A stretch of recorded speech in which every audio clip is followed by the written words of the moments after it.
cloud.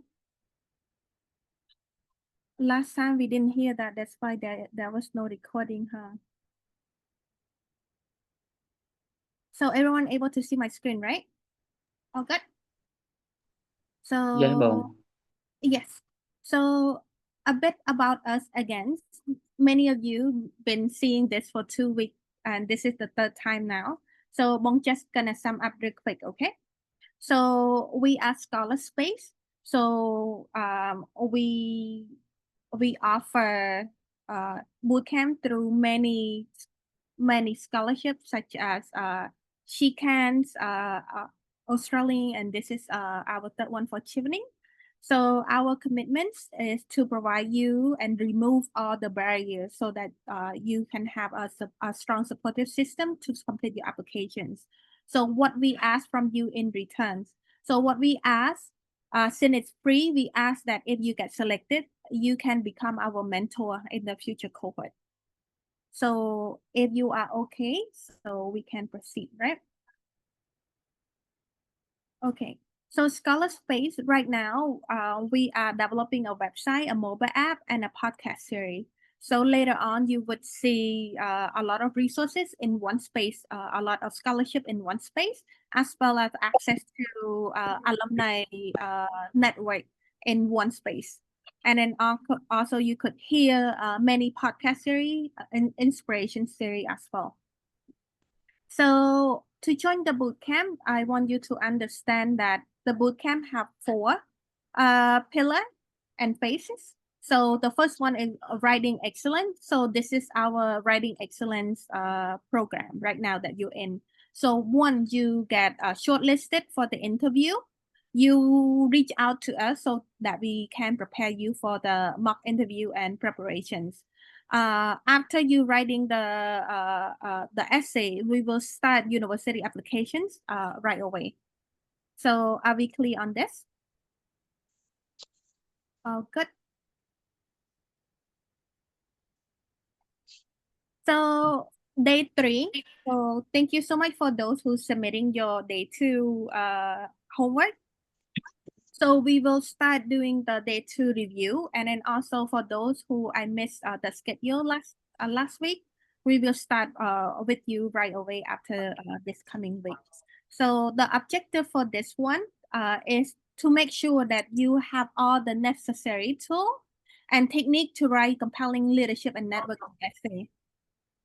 Okay, and by the end of this week, so you know that essay 1 and 2 we're focusing on the past and and also on your background, and you will learn to show how experience shaped you and your achievement, and how studying in the UK would benefit you through your potential network. Okay, and then later on you would hear from alumni panel as well. Same drill. So again, when it's come to essay writing, leadership and networking is also important, but most important is leadership. You may see this slide many times. It's about who you are, right? And then also about your purpose. And today we will deep dive into a purpose and theme for your essay. And can I ask a volunteer who remember what is a scholarship blueprint journey? Maybe Chicken, since you just met me. Yes, Bong. Hello again, Bong. Yes, hello. Can you walk me through a bit in terms of what is the blueprint journey? What do you learn? So, from the discussion I had with you regarding the blueprint journey, it's really like a brainstorm that you kind of understand yourself better, and it prepare you well for the writing the essay. So I completed the gaps that are put in the blueprint, and I I can see that I kind of understand myself a bit better when I use the blueprint. And I can see the gaps that I have as well through the discussion with you. So yeah, really helpful. Okay. What do you think, 𝗵𝘁𝘀𝗀𝗃? Yeah, Bong, sorry for the noise. I have a lot of things to agree with our previous main team, right? It's basically just kind of like it's kind of like a vision board of what we want to put on our estimates. Go ahead. I just mute her. Go ahead. You done? Yeah. I guess I can say that the blueprint is kind of a vision board, like containing structures of and main things that you want to put on your essays. For instance, in the leadership essays, one of the things that will be on your blueprint should be asking like who you are and what makes you unique about you, stuff like that. Okay. So for those of you who missed last sessions, so the blueprint will tell you in terms of the field that you're in, right? Problem, gap, opportunity, in terms of understanding who you are. So basically in what you need. And in this sessions, we will deep dive into how to write a leadership experience in terms of what is missing in terms of where we need to start. Okay. So, this video is being transcribed. I'm seeing a chat saying that it's transcribing the meeting. I guess it's AI that we should let you know about. I don't know who that is. Don't show this again. As long as I don't click OK, right? Okay. So one more thing that we need to be aware of. One is to understand what is the question being asked, so that we can answer it into the perspective that the reader wanna read, and then the examiner, the committee who give us the score. So again, in terms of leadership essay this year, it's quite different. So they give us bullet points. So let me read it out loud, and then we can go over it, and then you kind of get the idea in terms of what is it about and why is it that way. And we also have case study where you will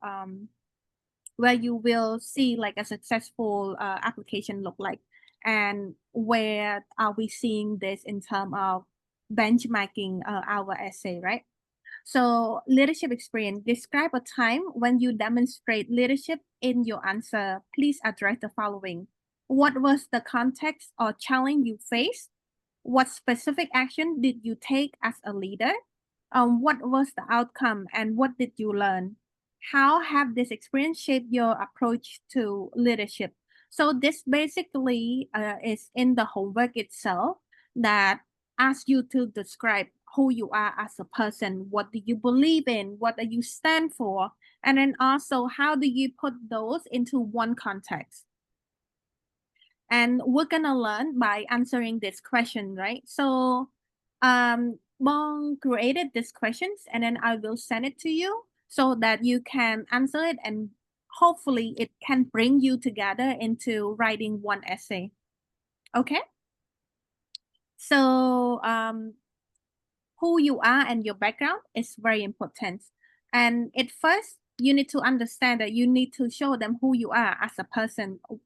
What field are you in? How many years have you been into the field? Why are you so motivated and so passionate about going into this field, and your long-term goal in this field, right? And then also you need to describe the challenges in terms of what kind of program initiative that you're seeing and why it's so important that you need to lead this initiative, and who are your beneficiary, what they get benefit from you. Last time we're talking about direct beneficiary and indirect beneficiary. Direct beneficiary meaning that for example, lately I did the fundraising to support the student who taking the exam in Port, right? And that is my direct beneficiary. Who is my indirect beneficiary? It's gonna be their parents, their family. When they graduated, they earn income so that the family will have a better living conditions. That would be my indirect beneficiary, right? And why they need you. You need to identify why you are so important in this essay right now. Remember, if we say that this story, this essay gonna be like a one complete storytelling, you gonna be the main character in this story. You get it? Yes. In Khmer, we say tụi ai chứ nè. So why you being tụi ai? Why are you being the main character in this? You need to uplift yourself, but being humble at the same time. And what kind of leadership action are you doing right now? How? Tell us how, not tell us your task, but how are you doing this? How did you do it? And then also, what strategy or expertise did you use? You recognize the problem, or you mobilize the resources, or what kind of leadership did you doing that it feature you as the main character? And an outcome, can you put a number into it? Can you measure it? What is a KPI into it, right? And how do you work with the team? So in the essay, I highly recommend using the verb I a lot. I know that a lot of time we say that, oh, we work in group. However, in that group, how did you lead? How did you lead? Focus on yourself. Why without you, this won't happen, right? So let me take example, or let me take question. Do you have any questions? So I don't want to move unless you guys understand. Hello, Bong. Yes, Nivot. Yes, thank you, Bong. I have a question regarding to this session. So, as Bong mentioned that in our leadership essay, we have to use the word I Yes. rather than the word we. So, for example, like the outcomes that we work as a group achieve together. So, can I use the word everyone that can benefit from the activity that we achieve together, or Yes, you have any everyone suggestion that about that? benefit is your beneficiary, right? It's nothing related to what you're doing. When Bong say use I mean that, for example, you can't do it alone. You need to work in group. But in that group, what is your what did you do? Focus on that. Is it clear to you? Yeah, Bombs, it's clear enough. Thank you, Bong. Okay. Any question on this so that we can move on? Please don't use the chat if you have questions, because I don't have access to the chat right now, okay?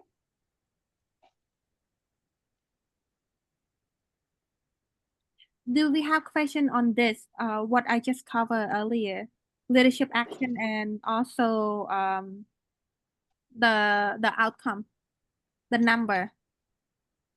No? No, not at the moment. No, Thank you so much. So what do you learn from it in terms of after you taking the actions? What is the key insight about you discover your leadership, personal growth in terms of the area that you identify, skill develop and refine, right? Sometimes we don't know we learn something unless we try it, unless we push it and step out of our comfort zone. And this is very important.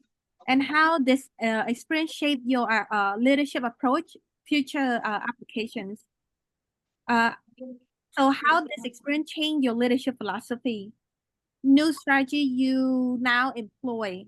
How you apply these learning to current situation and connect you to overall goal in the field? You need to remember that in your leadership essay, it's so important that you share in the beginning that who you are as a person, what you want in life, so that throughout your essay, it's consistent and people who read your essay know who you are without seeing you in person. Do you have question on that? All good? Feel like this session is a bit easy then, because everyone knows what to do already. So relationship building and influence.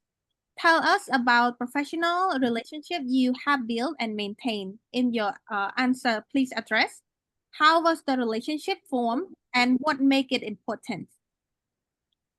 What did you contribute to this relationship and what did you gain? How have you sustained or developed this relationship over time? And how will this skill help you build connection within Chevening community and beyond? So let me pick and choose. We have a lot of people. Anh? Yes, Bong, my name is Anh. Anh, okay. What is professional relationship mean to you? I think professional relationship would might be referred to networking with the people in the professional field that I want to solve the problem with. Okay. What is networking mean to you? Why it's so important?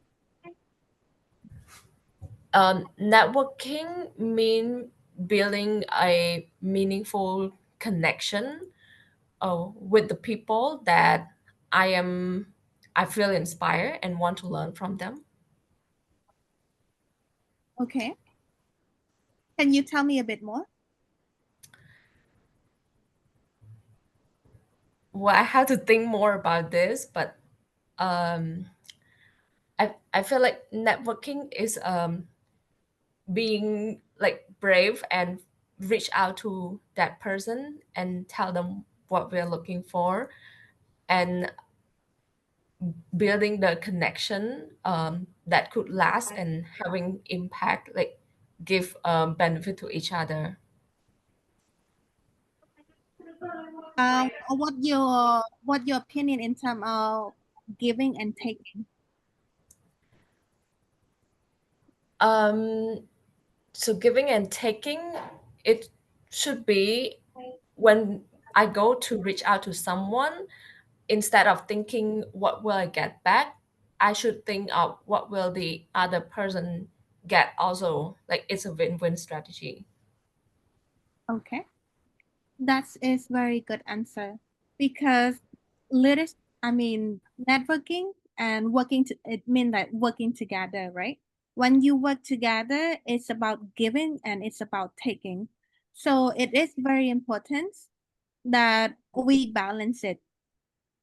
So for example,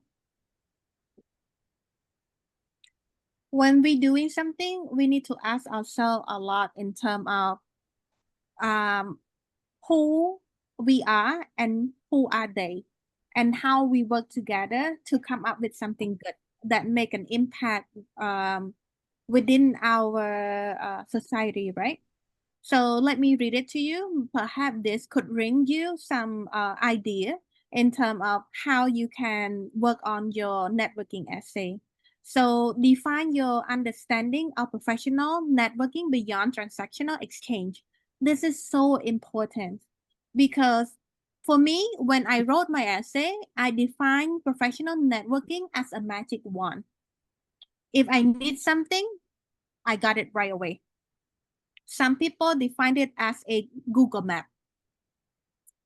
But what is professional networking mean to you and why you need it, okay, for achieving your long-term goal, and how it helped you reach your long-term goal? Connect networking to your career aspirations. In this case, we're talking about we're talking about Chevening network, right?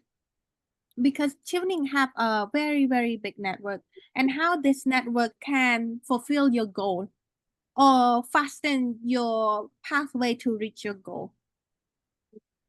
And when we're talking about networking, I put it in here, your principle of giving and taking. When we're talking about this, it's so important that you can balance giving and taking. When you give too much, you will be upset. When you take so much, you will be greedy. What is your philosophy on this mutual value creation, right? And you need to show that in your essay in terms of what you give and what you get, how you work together to, to make sure that you reach your common goal. Okay? How the relationship was formed is also important too. So how are you connecting with them? Do you have the courage to ask when you need help? When you see someone in your field or when you know someone's, how do you connecting them? How do you build that relationship? It's so important. Sometimes a good relationship come with unexpected. It's easy to build a relationship, but it is so hard to maintain it. And how do you maintain it? And through technology and how you do that, it's so important. Perhaps this session, this question would help you brainstorm how to write your essay better by answering through these questions, okay? Who are you connecting with? Specific person, role, organization, be detail and background. A good networking essay that I saw, they mentioned specific organizations, specific name, specific role, so that it is legit. You have nothing to hide, okay? Not a lot of people gonna read your essay. So make sure that you give your all and you not regret about it. And how did you connect circumstance, setting, method? Describe it, and then we cut it later. I know it's 300 words. Try to be cautious, but not forgetting anything. So write it all out and we work together in terms of cutting it. Okay? And what make it important? Why this relationship stood out and had a significant contributions? Yes, Bin Hong. Hi, Bong. Just a quick question. So since it's going to be like a 300 essays per essay, would you, because I've read some essays of, the good ones before, and they kind of mention quite a few examples, right? So in this one, do we go on the same path despite being given only 300 words per essay? Which is one example, but very strong. For me, it's very depends because you would pick and choose at this point because this is the first year that they are to write 300 words.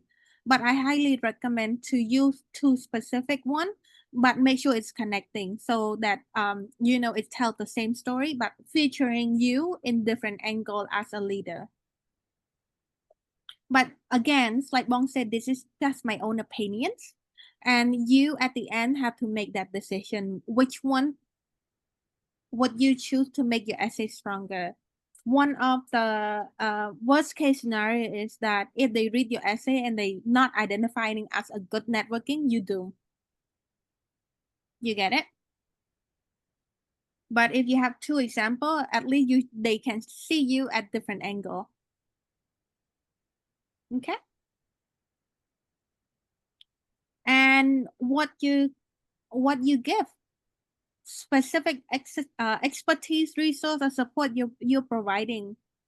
Show, not tell, please. So you need to show how do you network. And it is a difference between show and tell.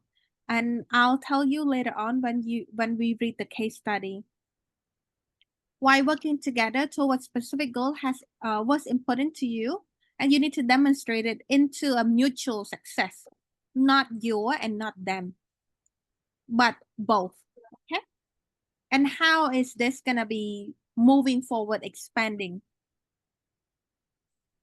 And what you learn, what you gain, benefit and learning outcome, professional development, opportunity to receive knowledge, skill, access to new network, specifics, a good, I would say a good example recently. So, you know, we know that all the 12th grader have to move in Odominje, have to move to Siem Reap to take the test, right? And how a network helped me. So within 46 hours, we were able to raise $4,000.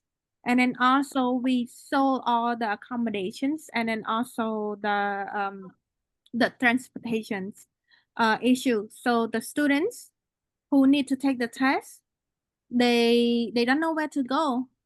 So I make a phone call, connect with friends, and we connect with other friends. We're connected with the villager, and then the villager also connected back, and it's working as a circle.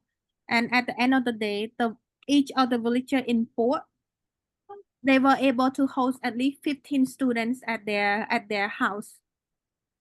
They volunteer to cook for them as well. And through network, through 𝗪𝗵𝘁𝘀𝗶, I was able to connect with 𝗪𝗀𝘀𝗀𝗃 and 𝗵𝗃. So I submitted proposal and waiting for their response. And through 𝗪𝗵𝘁𝘀𝗀𝗃, we're able to reach here and there for water donations. And now we are in need of support in package the lunch, so the breakfast. So we're calling for volunteer right now and on. So the test is next week, but within a week, we are able to get this done. That is the power of networking. That is the power of us working together, right? If I were to write this essay, I would use it. Do you see I mentioned specific name? I mentioned the task. I mentioned each of us responsibility and how we navigate, okay? That is just an example, but later on we'll read more example. Any question on this? No? This is how you maintain it. That is the hardest part. What is your specific strategy for relationship maintaining? Regular touch point, communication method, collaborative projects, and ongoing mutual support. How you expand your the network. One of the not one, but many of the essays that I read is about one network would open the door to another network. Do you have this kind of specific example that you can show on your essay? How this skill will help you build connections. So thinking about Chevening community, right? We have hundreds of community there. How are you gonna connect with them? How are you gonna work with them? It's so important. And then also you need to show how your network approach align with Chevening value. Do you understand about Chevening value? Make sure when you write, you go back and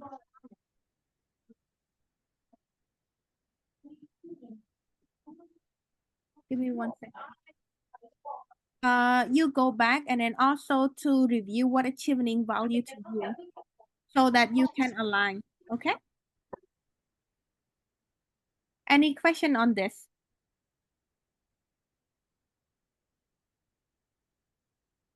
Chief, you have question on? Not for now, Bong. 𝗁𝗪𝘀𝗀𝗃, Chantha, Chita, any questions? No, Bong, I don't have. Okay, so more is on strategic network and approach.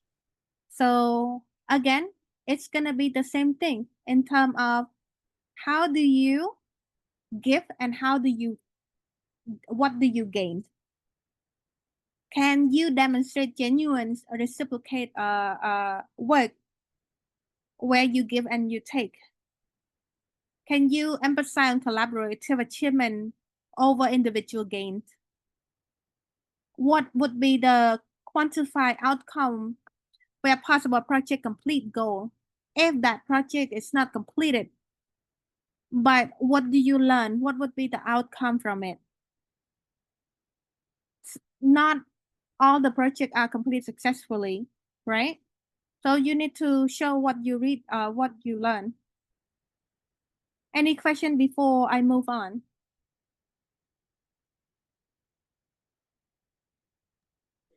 Can Yes, someone Sarah, tell I me have a about- question. Yes. I can say like I might think about the negative one, but can we make up the story or can we make up the example? For example, like networking.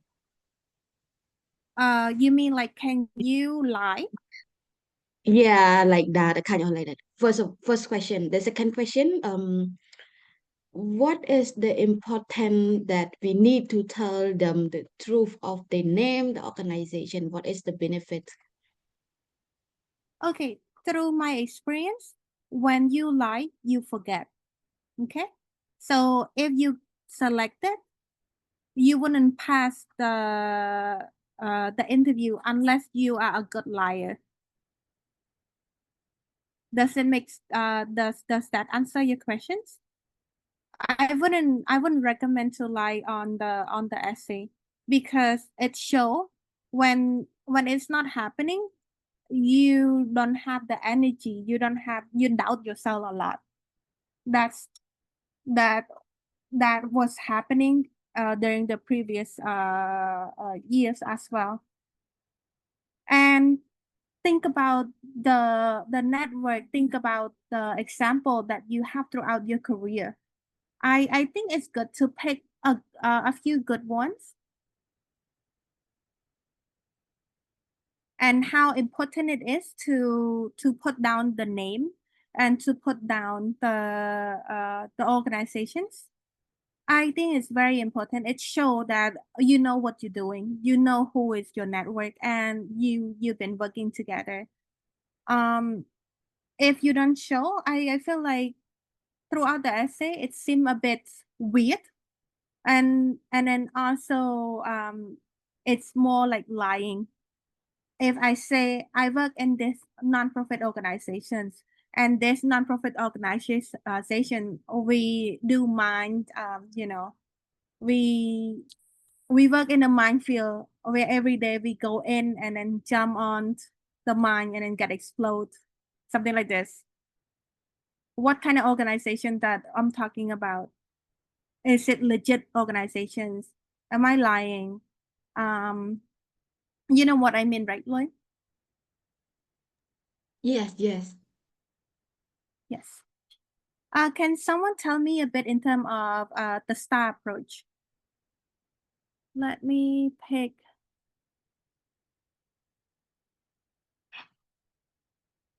Can I pick 𝗪𝗵𝘁'𝘀?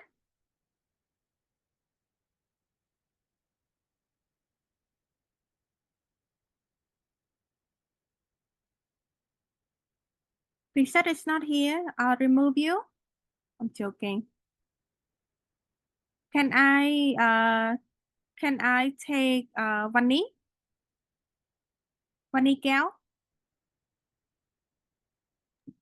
I can say, well, I'm not yet answer this question. Sorry, well, next time. Okay. So Nita, Sunita on? Me, Bong. Yes. Can I have the question again, please? What is the STAR approach, and what is input? Why you need to show impact, lesson learned, and number into it? So the STAR approach, like it's here, is situations, tasks, actions, and results. It show what you are doing. It's not just the task, but explain the situations, the challenges, and then how you solve it, you lead it, and what's the results coming out from your actions and how it impacts to for example, what is the challenges that you're trying to solve impacts the community that you're trying to help, something like that. And it's strong in the essay because it really show how good is your leadership, how like good is your critical thinkings and your problem solution skills. Okay. Any add-on, 𝗪𝗵𝘁𝘀𝗀 here? Anything you want to add on in terms of that one? Thank you, Nita. This is my first session, so I'm quite new to this, but I think Bonita has covered what I thought of STAR approach Okay. as well. So nothing to add on. Chev, anything you want to add on? I think Nita covered, but I want to add on a bit like last session, one that I mentioned that we should draft our essay like 4 essay, leadership, networking, career path, study in the UK. Like we need to make sure that all the essay we describe in the STAR approach. It is the way STAR approach is the method that help the reader to understand more about what we're gonna tell them, and also to include also the impact and lesson learned in number as well, so it show clearly what your impact as well. Yeah, Mom. Okay, to clarify, the essay number 1 is STAR approach, leadership essay STAR approach, okay? Yeah, and SMART in the yes. Number 2 is STAR approach, and essay 3 is STAR approach and SMART approach, and essay 4 is about SMART approach. Okay, so we're gonna go over why we follow situation, task, action, and result, and then also why the impact and lesson learned and number is so important later on when we read it. And anyone heard of PAW approach? So PAW approach is very similar to a STAR approach, but in this context, we're talking about who, what, when, where, and why. What is yes? What kind of actions do you take to solve this problem? Who involved into this executions? And what was your thought on the process? So it's more on the reflecting, and the result similar, size, scale, volume, measurement. So from what my experience, it's good to follow the STAR approach rather than PAW approach. But if you can integrate it, the STAR approach and PAW approach together, that would be ideal too. Okay. Okay. So before we go into case study, I would like to ask if you respect individual confidentiality by not doing any screenshot, by not doing, recording, because this person, he volunteered to give his essay as a benefit for you all. Are we clear on this? Yes, yeah, Bong. Yes, Bo. Yeah, Bo. Okay. So let me read it to you so that we all can think about what we just learned today, okay? So cashew nuts. Cashew nut farming play a crucial role in Cambodia agriculture sector, serving as a cornerstone for rural livelihood and contributing to overall economic growth. However, cashew nut farmers, including my family, face numerous challenges that hinder productivity, profitability, and well-being.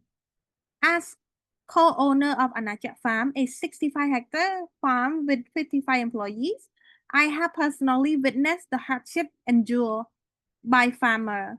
My goal is to support my parents and the wider farming community by addressing key issues such as improving access to quality input, enhancing climate change adaptation strategy, and promoting continuous learning and resources sharing. Ultimately, my aspiration is to establish a cashew nut processing facility in 𝗵𝘵𝘁𝗀𝗀 province. To me, a leader and influencer are individuals who guide, inspire, and have the power to positively impact others toward common goal. During the COVID-19 pandemic, the demand for product including cashew nut significantly diminished, causing cashew nut price to plummet by 53% from $1.56 to $0.84 per kilogram. Many farmers abandoned their crop, resulting in substantial spoilage. In some cases, farmers were even forced to migrate to Thailand to repay mountain debt. Despite these challenges, I remain determined, fully aware that surrendering would jeopardize the education of my younger sibling. Through connection within Cashew Nut Association of Cambodia, CAC, I established contact with a buyer in 𝗀𝗀𝘀𝗀𝗀 province. Through persuasive communication and strategic negotiations, I successfully garnered the buyer interest in purchasing our cashew nuts at an improved rate of $1.25 per kilogram. Recognizing the power of collaboration, I rallied 12 neighboring farms to join forces with us, forming a cohesive collective.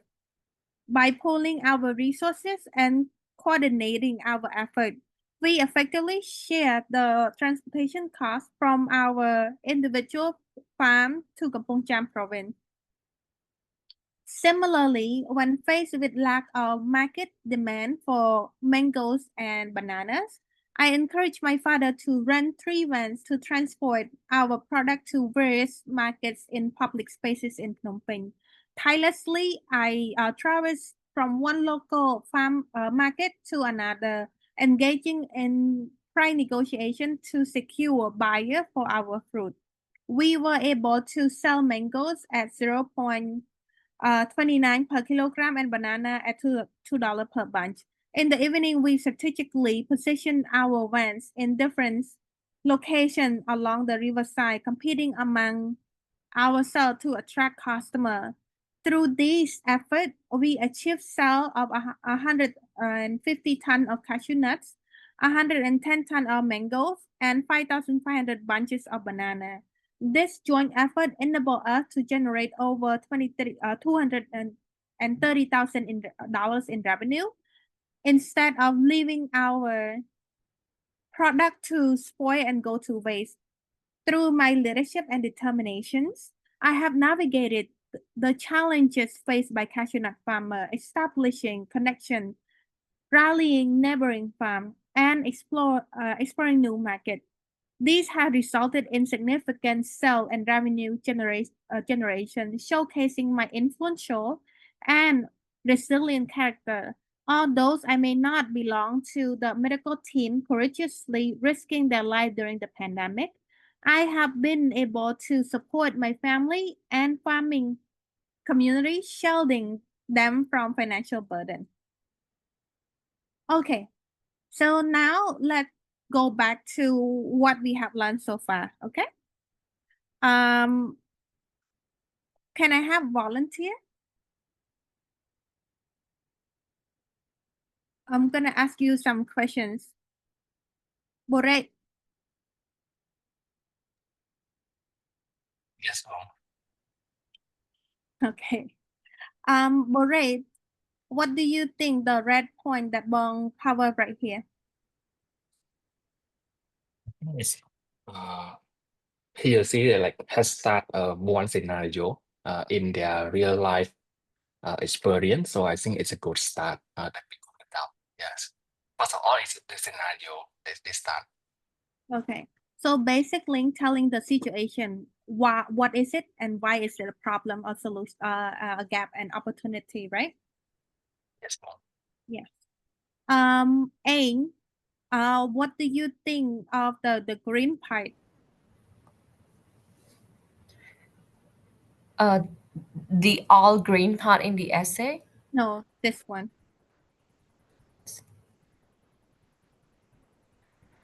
I think he tried to set up the, like show the challenge that he faced. Why do you think it's a he? I'm not sure about that. Okay. Just say they dumb. I'm sorry. No, I was just asking if we could say they dumb instead because we don't know their gender. No. Well, it depends. It's a she or it's a he. But let me go through it. And 𝗵𝘁𝘀𝗀𝗶, since you unmute yourself, what do you think of the blue line right here? The blue line or the green line earlier? The blue. The blue. My goal is to support my transparent.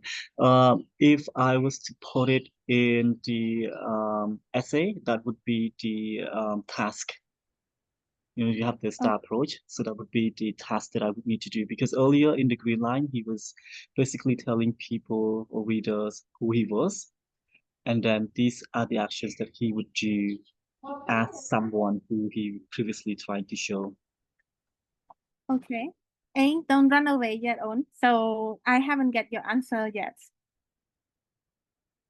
What is the green one? What do you think?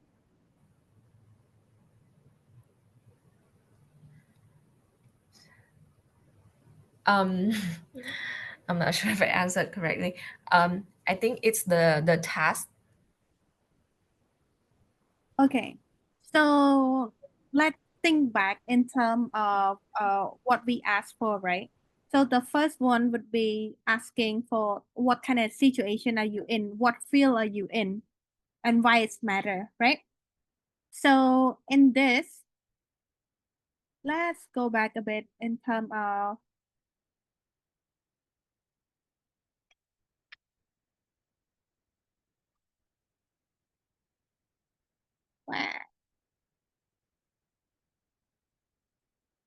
okay. Let's think about the first essay and to see if this person is follow the specific last, I think last year when he or she did it, they were talking, they don't have all this, right? They just have one phrase and then that's it. But this person, I feel like he or she also cover all of this. What was the context or challenge you faced? Let's remember the question together, okay? What was the context challenge you faced? Specific action did you take as a leader? What was the outcome and what did you learn? How has this experience shaped your approach to leadership? So let's go back.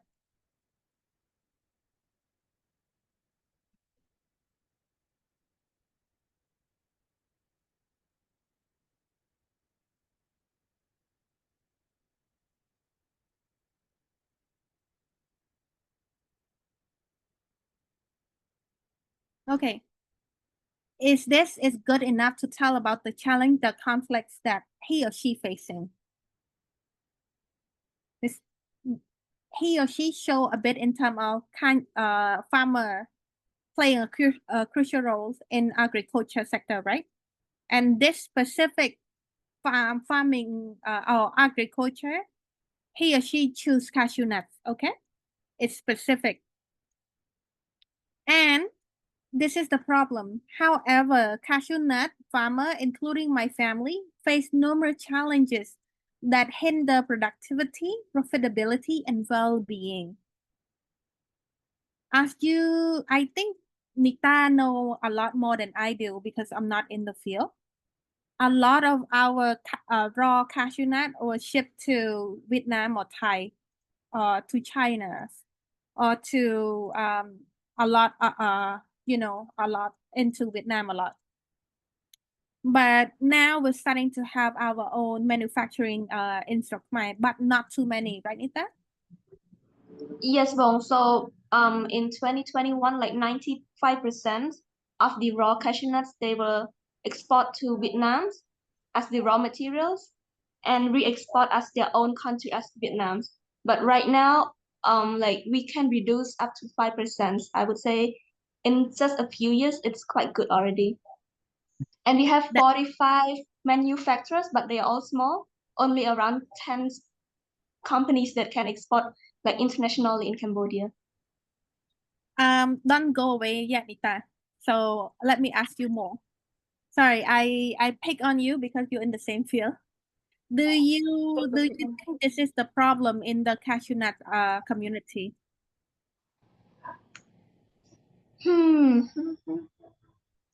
It is one of the problems, but it's if we go deeper, it's also because of the skill, their cultivation skills. That's why they face like the yields, the productions was not good.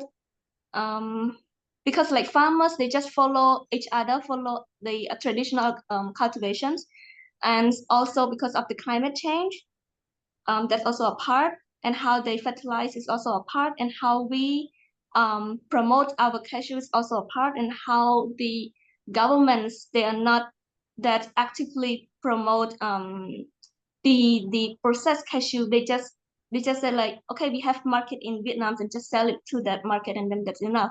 That's also a part of the problems. That's why we just like depend on Vietnam. That's why he or she in this case pick only one problem to solve, okay? So in the field, there are many problems. But through one sentence right here, it's good enough to understand what the problem is. Do you agree? Yes. I'm gonna just pick a name. Any volunteer? 𝗵𝘵𝘀𝗀𝗶.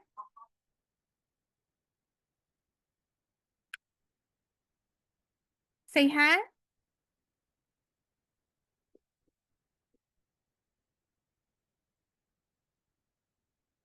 Hugo. Chantha. Nemo. Hello, Bong. Question again, please. So Chantha, Yeah, Bong. what this mean to you? As co-owner of Anachak Farm, a 65-hectare farm within 55 employees, I have personally witnessed the hardship endured by farmer. Earlier, Anh and 𝗵𝘵𝘀𝗀𝗶 mentioned that this is who he is. Do you agree?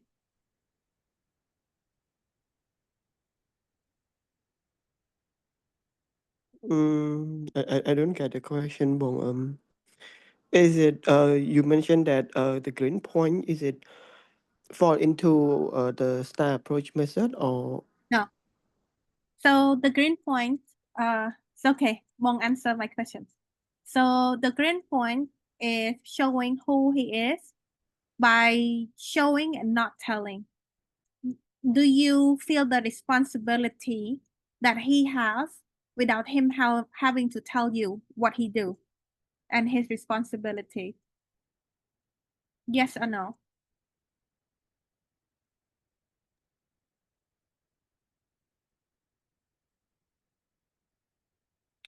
Okay, moving forward. So this green pipe show in terms of who he is, what he have on his shoulder, and what would be his experience. And this is his long-term goal. He put it clearly. And in terms of leadership, this is what he believes in, right?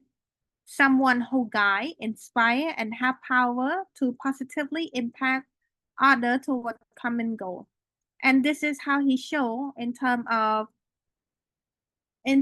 his example, meaning that first he show in terms of the situation. What is it? He show clear number. He show clear guidance. The COVID specific current moments. He showed what was going on,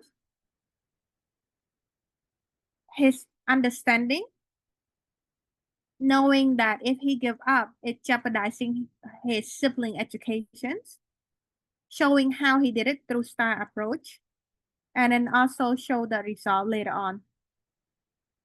Are we clear on this? Do you think so? Chikia, Yes, Bong. do you think he cover everything? Yes, basically, like you mentioned earlier, the STAR approach, the person used the STAR approach, and I can see clear number why the issue the person mentioned is a problem, and he shows his goal in the first paragraph, what he's going to do in the future. And I love the last paragraph as well, especially the last line where he, sorry, the person mentioned his important role, showcasing that because of his leadership, the person was able to help the community and the person's family. Okay, so are we clear on this in terms of, how the leadership essay look like? Again, so there is no right or no wrong answer. There is no specific way of writing your essay. So that was a perspective from a farmer point of view. So when you read it, you were able to see how resilient. The resilient is one of the factor of leadership in farmer, right? See how he's not giving up. He set a clear goal, and he inspire and guide his fellow farmer and using the strategy too. For example, he mentioned about positioning the vans, going around the markets, asking instead of leaving his mango or banana or into spoil. Do we agree on this? By reading this essay, do you feel like you know this person? You should invest in him. Yes, Chikyung. Yes, Bo, I just want to add on to on the point of the writing. I feel like even though I'm not in the sector, however, after reading the essay, I understand just the person's problems and what he's trying to do in his community. So that is the beauty of STAR approach, because as a reader, I can follow his story clearly, logically, and I can see that, oh, where is the situation? Where is the task? Right? Where is the result? So even though I'm not in there, but I feel like I understand him very well. One of the strategy in his writing is to make people remember who he is. And then also it's easy to read. I feel like when I read his essay, I want to read more. I want to learn about this person more. And also when it reads to his essay number 4, I'm more in terms of, oh, okay, I should invest in this person because this person is gonna grow and then make an impact and multiple the impact in his field. And this is what Chevening committee in my head, my personal experience was also looking for as well. Are we clear on this before I move on to networking essay? Yes, Loi. Since I just like verify, I noticed the essay earlier. The result is a kind of the positive result because they achieved something. How if I bring the case, which is have the negative result? From your perspective, is it good for my writing? The result is a result there. But the thing is, what is a lesson learned? What is your leadership in this situation, right? Because they ask you about the situations, showing your leadership. If you know that you tried your best already, and with that you already put your best effort, showing your leadership feel, what you believe, what you stand for, I personally don't think that negative result would be something that you shouldn't mention, because in leadership, there's also winning, there's also failing, right? So it's important for you to show the reason why you choose that example to show when you have a lot of other positive one to share. But if it is, crucial to share about this to other people, saying that this is what I learned, and through what we did, this is what I learned, and this is how I'm gonna improve as a leader. How I show like a better path for the younger generations. I think that would be ideal too. Again, this is just my opinion, okay? Okay. Does it make sense to you, Lloyd? Yeah. At least just verify to like pick up the right case. Thank you. Yes. Okay, sounds good. Okay. Ready?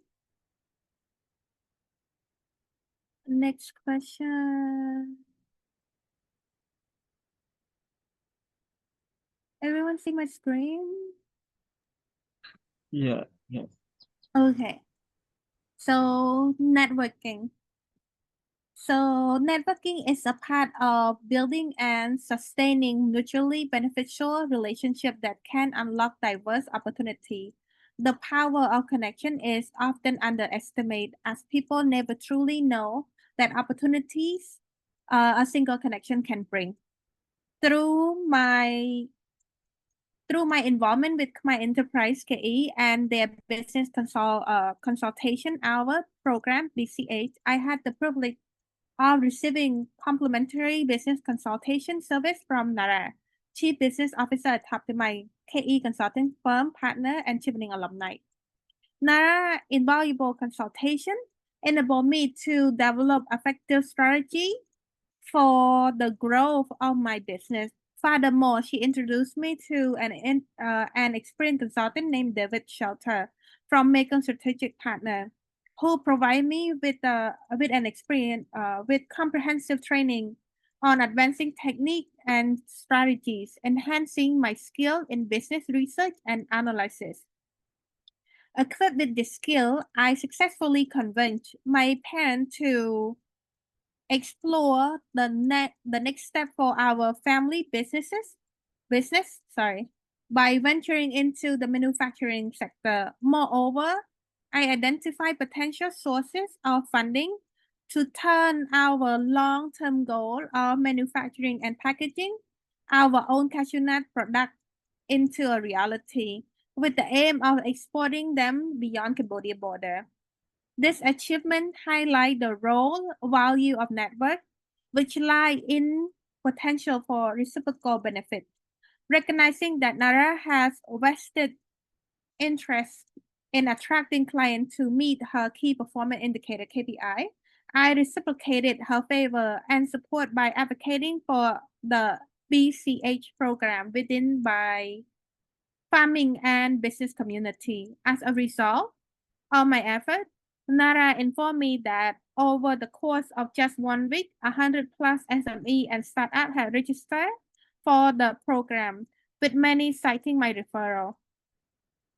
My encounter with 𝗪𝗏 proved to be fortuitous once, as she also shared information about the prestigious Chevening scholarship. Inspired by her, I resolved to apply for this scholarship myself, recognizing the immense opportunity it could provide. An additional example of the networking benefit occurred through my connection with Mr. 𝗪𝗀𝘀𝘀𝗀, the manager of the Cashew Nut Association of Cambodia. By connecting with Mr. 𝗪𝗀𝘀𝘀𝗀, I not only secure a contract from a buyer from my own cashew nut product, but also facilitated sale for neighboring cashew farm until 2027. Mr. 𝗪𝗀𝘀𝘀𝗀 has become an invaluable business partner, mentoring me in establishing Anaja as a cashew nut manufacturing facility and provide success to network and training opportunity. In return, I actively promote CSC to encourage other cashew nut farmers to join. Together, we strive to promote Cambodia cashew nut globally and achieve my long-term goal of establishing a cashew nut manufacturer and cashew nut community bank. This institution would train Cambodia farmers in effective cultivation technique and offer a warehouse where they can store their cashew nut in exchange for compensation, functioning as a community bank. With the invaluable connection of the Chevening network and knowledge gained from studying in the UK, my ambition is to export premium, affordable Cambodia cashew nut worldwide. This endeavor aims to foster international partnership that can position Cambodia as a leader in cashew nut industry. Sorry, I've been hosting sessions since 6:30 this morning. My mouth is numb now. How do you feel?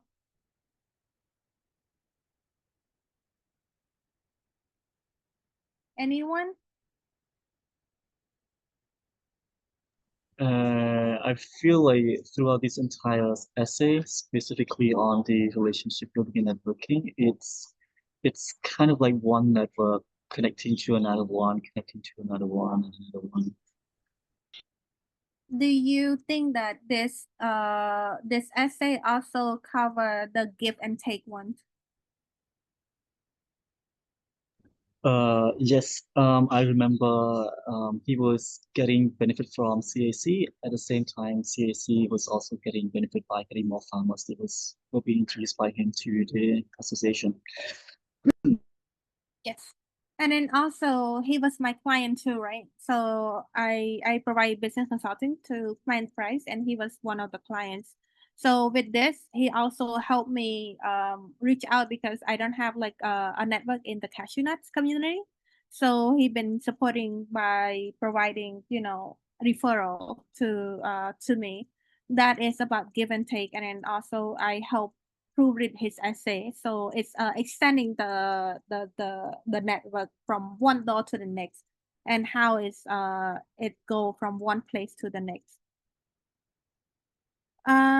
Any question in terms of how he show situations, tasks, or even impact and number? Do you see it in his essay?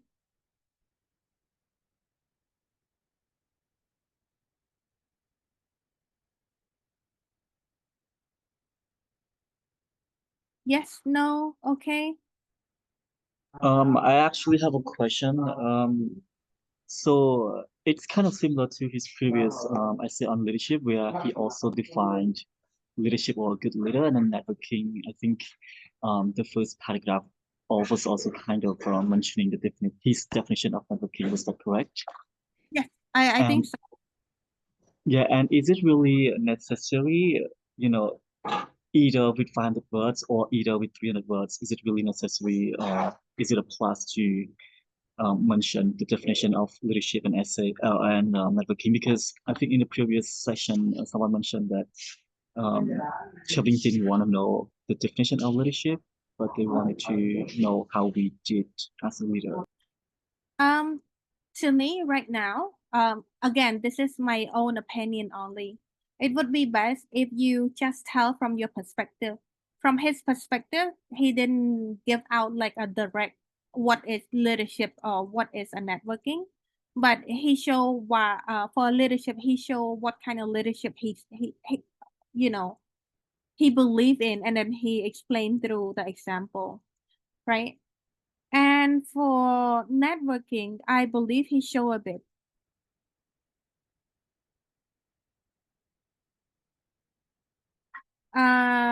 I believe he show a bit. It's just like an intro that could guide him into like his example.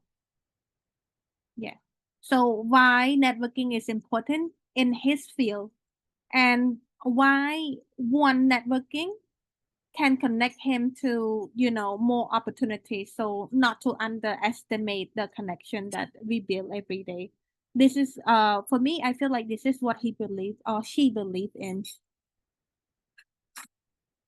Again, as long as you can show why do you believe that professional network is so important in your role right now and how it could benefit you in the future, that would be ideal. Because again, we're talking about chain, right? From one chain to another, it connects. So how it's connect you to flow? And I see that he been introducing how, his goal, showing little by little in terms of earlier he wanted to do manufacturing. Also, he introduced a bit in terms of, he also want to do cashew nut bank. And through his essay, it's gonna be showing more and more how ambitious he is throughout the whole thing. Do you have question for me?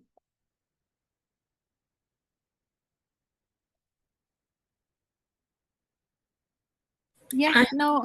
question more. Who is it? Sorry. 𝗵𝗵𝘁'𝘀𝗶𝗱𝗲. Oh, hi, On. Yeah, I have a question. I may have missed out, but in the writing example, I haven't seen the part where he mentioned how he will sustain this relationship over time. The question that Chevening put, I haven't noticed. So how he maintain it, you mean, and how he sustain it? Yes, Bong. I think we have to remember not every essay cover it, and this essay is 3 years back, 4 years back. Chevening didn't ask him to show that yet. I see, Bong, I see. Yes. And also, I feel like he also mentions a bit here and there in terms of how he builds, how he maintains, what is the importance, how it flow. But again, I see that the networking essay in what he doing right here is not as strong too.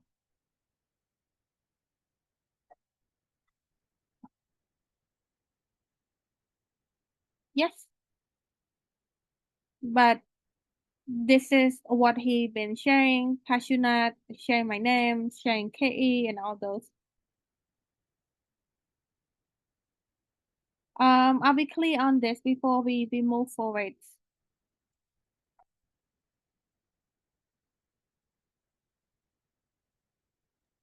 Bong, I just clear a little bit. I heard you mention earlier about the approach, STAR approach and PAO approach.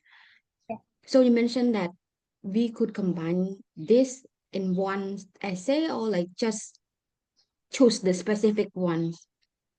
No, I'd highly recommend to use STAR approach, but also, to cover PAW approach too. So this is the question that I combined together and asked you guys, right? Who, what, where, when, and why. Remember we talked about all this?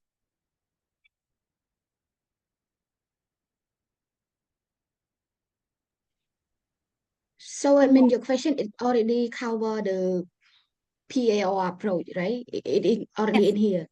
Yes, Am I right? I combine both so that it could help you putting down together what you want to write. Does it make Okay, sense thank you. to you all? Yeah, thank you. Yes. So in here, for example, I put down specific person, role, organization, be detailed, background. How did you connect? What make it important, and why is it? So you would see I already work for you in terms of putting things together for you. You just answer them. It's more like a brainstorming. So again, take a look at the questions and you tell me in terms of how you plan to write it. Again, how was the relationship formed and what make it important? The question is already covered that, right? How did you contribute to this relationship and what did you gain? So basically what you give and what you gain, right? And how have you sustained or developed this relationship over time? To answer into Vitra question earlier, by reading his essay, he sustained and developed this relationship over time by, for example, when he was my client, he worked with me after the consulting. It should be done, right? But it's not. So he then asking for me to read his essay. He also supporting me here and there, and then also over time we're still connecting. That is how we sustain the relationship. Does it make sense to you? Yes, well, it does. Yes. And how will this skill help you build connection within Chevening community and beyond? I think he didn't cover this much, but I believe his next essay would cover it. Yes. I think he's covered almost all of them without having the bullet point 3 years ago.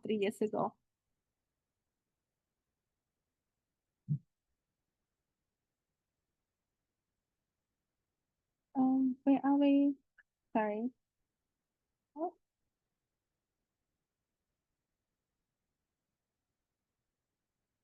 So the same thing with leadership again. Help me answer this question. What was the context or challenge you faced? Do you think he answered these questions, Chantal?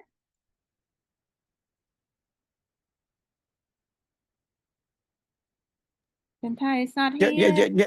No, I'm here, bong. The context that he faced and he changed. Sorry, he saw the problem. Yes, I think he showed it in Okay. his essay. Yeah. Okay. Lea, I think you in here. Yes, well, Lea, do you think he answers what specific action did you take as a leader? Do you feel like he answered that? yes, well, I think he covered in his essay. Okay. How do you feel? What do you learn? What do you remember after reading his essay? Actually, a lot more. First of all, I can actually see why he actually got selected as one of scholar for the Chevening. So after reading, I feel like wow, like I actually learn a lot. It has the right structure. For example, talking about the leadership, the first part he actually outlined, and he also tell us about why that thing is a problem, why Kasuna is actually a problem for him, and he actually um tell us what did he do to solve the problem, what is his long-term goal, and actually he also not the specific actually the number, the percentage, and also I think the action, the specific action that he did in order to solve the problem. So I think I kind of learned a lot from the his lesson. Okay. Okay. Thank you, On. How about 𝗵𝗵𝘁? Do you think he covered what outcome and what he learned? Good morning, Bong. Yes. After reading his essay, I feel that his essay answer all of this kind of question. He showed us the context, the challenge, and what impressed me the most is that he showed the name of the person clearly. I used to read other sample essay too, but I never see such essay that show the name of the person. Like he clearly mentioned your name and the other one too. Okay. And can I have 𝗁𝗁?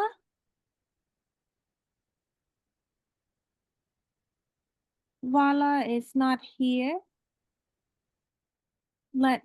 Sorry, I'm gonna go through you guys just to wanna know you guys pay attention, okay? Hong Lee,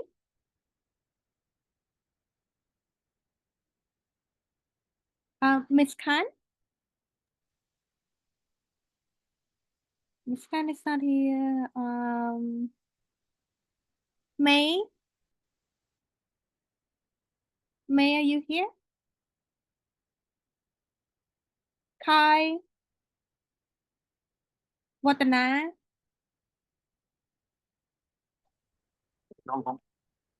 Okay. Watana. Can I have a question again? Okay. How do you feel after reading his essay? From what I see, his essay is really specific that follow the STAR approach, and at the same time, just like 𝗵𝗶 earlier mentioned, it also includes a specific name, a challenge that he have faced, and including the task or his goal that he's trying to achieve.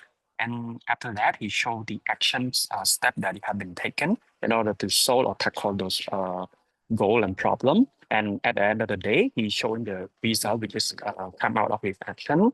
And he also mentions what the lesson learned from it as well, not just the result, but also the lesson learned. I think that's it from me.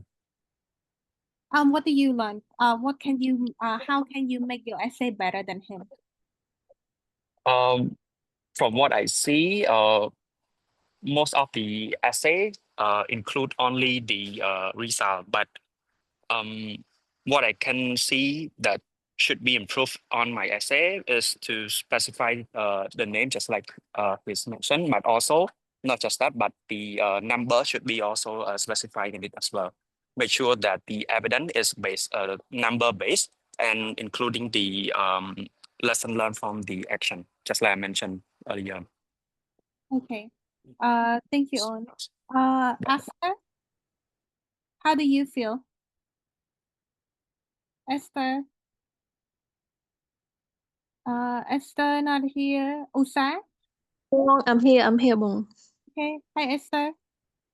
Yes, for me, he actually showing like a clear data. First, he addressed the problem, like what he facing, and then he also addressed like the goal, like how he want to solve it, and show the exact number, and then what he actually learned, like the outcome of this, and then the result.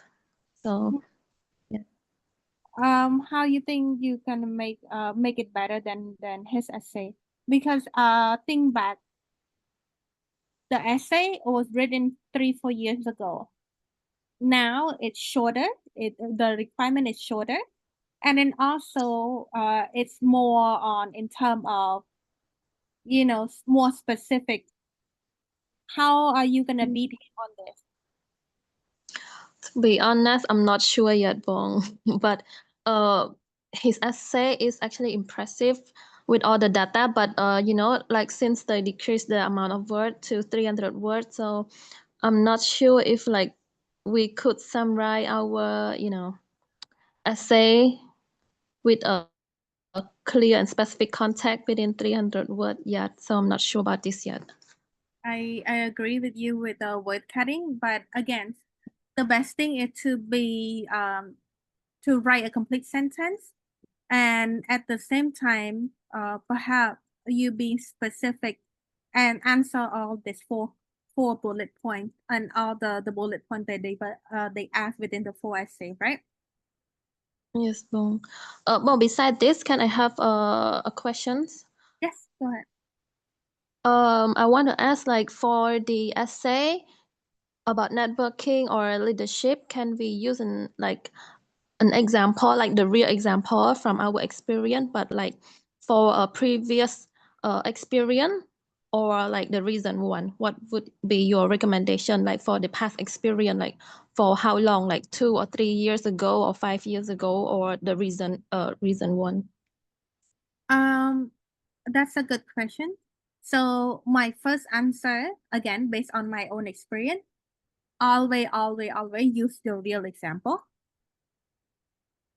Because again, you can't make up to get something that people will read in an interview. It's gonna be fire on your back. 2, I highly recommend the example that you're most proud of, most impact, but at the same time, if it would be like even better if it is more recent than like long time ago. Okay, but for if like it was the past experience, like how many years back would you recommend? That's I cannot tell you specifically, because they looking for Chevening, they looking for a leader in the field. And the example shouldn't be, you know, past 3-4 years unless you need to tell them that, oh, this is what I did and this is what I'm most proud of. And so far, even though it is since my first 2 or 3 years in the professional field, but I keep upgrading my leadership, and this is where I become today, a director of something, someone, a community, a change maker, right? Yeah, Bong, I see. Okay. Yes. Thank you, Bong. Yes. Any questions?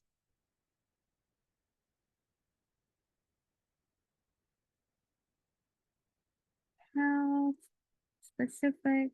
Well, So, I have a question. yes, Leah. Yeah, well, since now it's reduced to 300 words, I think it's, I don't know, but I just feel like it's difficult to include Right. all the points that you just show us. So do you have any tips or what can I do in order to, just write shortly but meaningfully? So I think you need to be careful with your word. That is the best thing that I can tell you. For example, he showed right here, as a co-owner of Anaja Farm, a 65-hectare farm with 55 employee. That he show a lot, you know, that he have his role, his task. He have a lot on his shoulder, right? So I would say that be careful with your wording. Show, but try not to tell. Show what you have done. And, you know, people have tasks and responsibility, but what leader are you? What kind of leader are you? What kind of method, what kind of strategy that you need to do? Who is your hero? If you have the superpower, what would that be? In your workplace, for example, if I have a superpower, I would shift my direct manager to Mars so I don't see him again. Joking.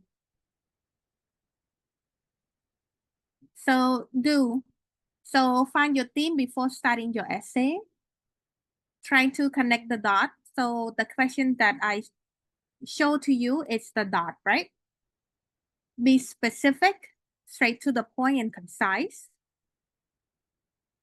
In these applications, showcase yourself as a hero or heroine by highlight your unique experience, overcome challenges, and positive impact.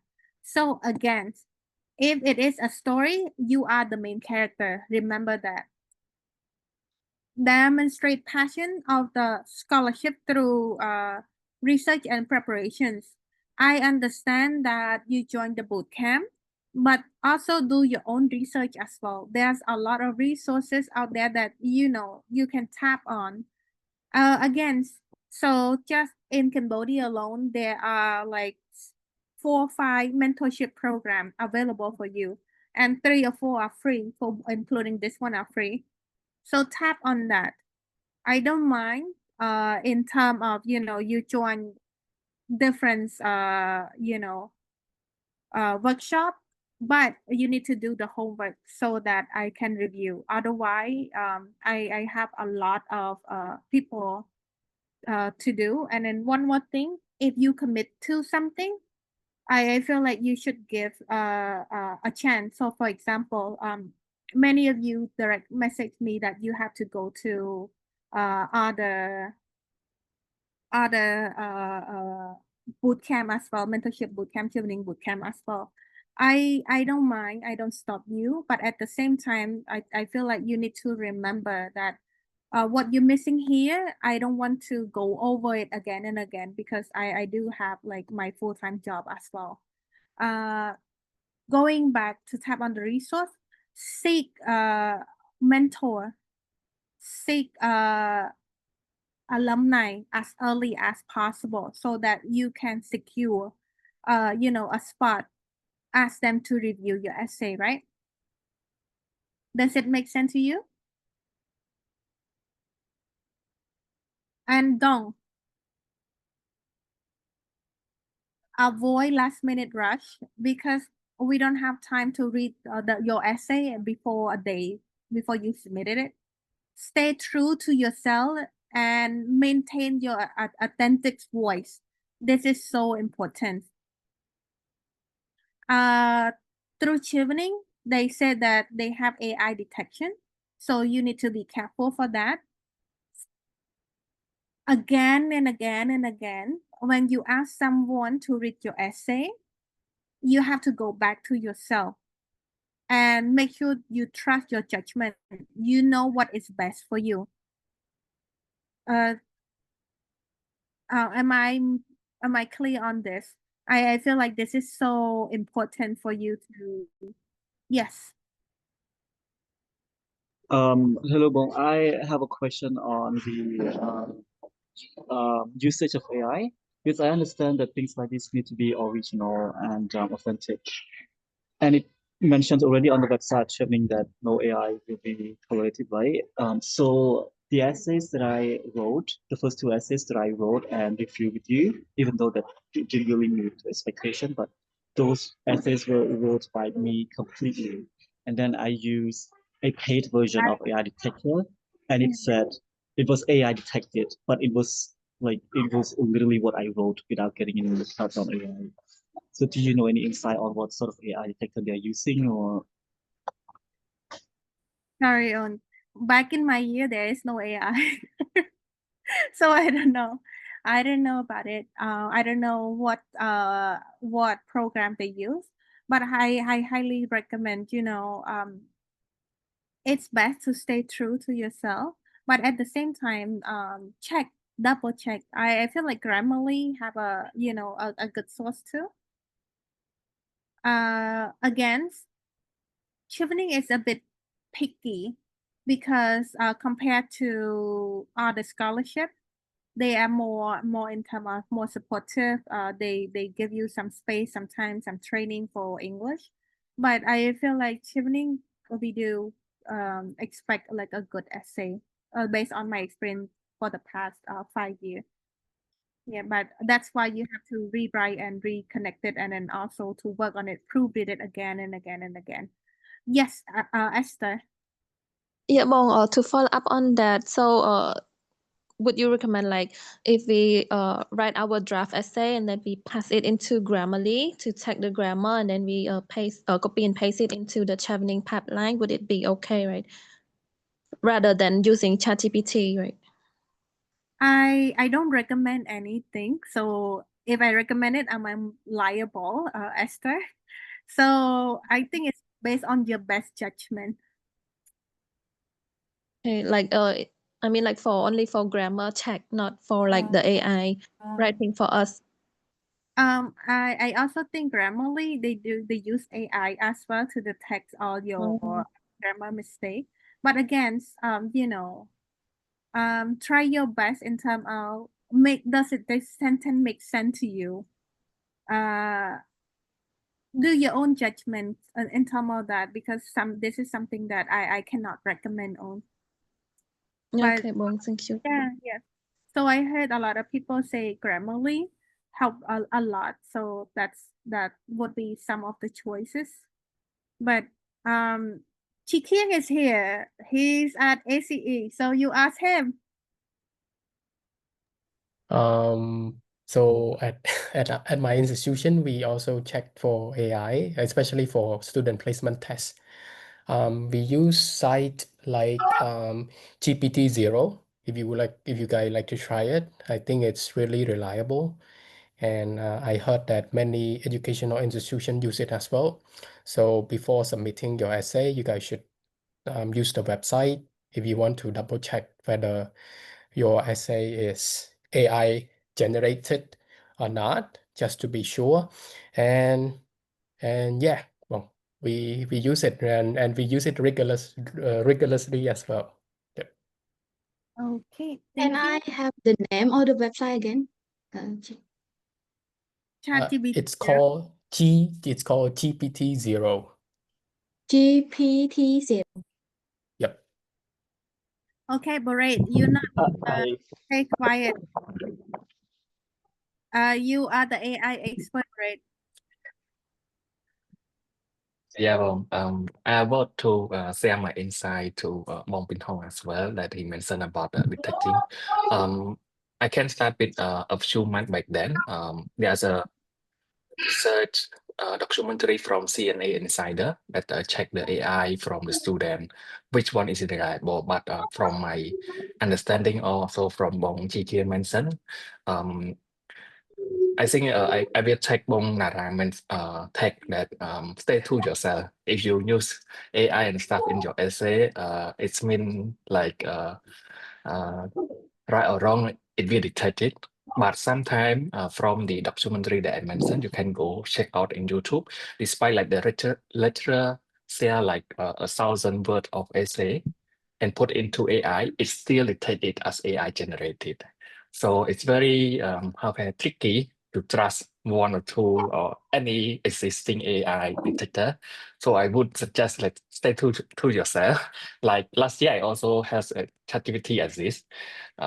So yeah, as a result, I didn't pass somehow. So I think that it would be great just like using a simple like a little bit of Grammarly to check the grammar, but not to refresh the word and stuff like that. So because like it will may have like the AI tone in it. Yes. So one of the good example is the example that Bong just shared earlier. Simple wording, right? It's easy to understand. Nothing fancy. Does it make sense? Well, I just want to add one more point regarding using AI. So we use the website to detect AI, but at the same time, we read students' essay as well to make sure that it's not real, it's not flags falsely. So we read the habit of writing from the start till the end. The habits of student writing should be consistent. If we see any inconsistency, I think after reviewing a lot of essay, I would see like where is AI generated. It's not from student because we can see the character of the writer from the start, right? And I think it's important to stick with the essay number 1, number 2, 3, and 4, right? So it's consistent. Yeah.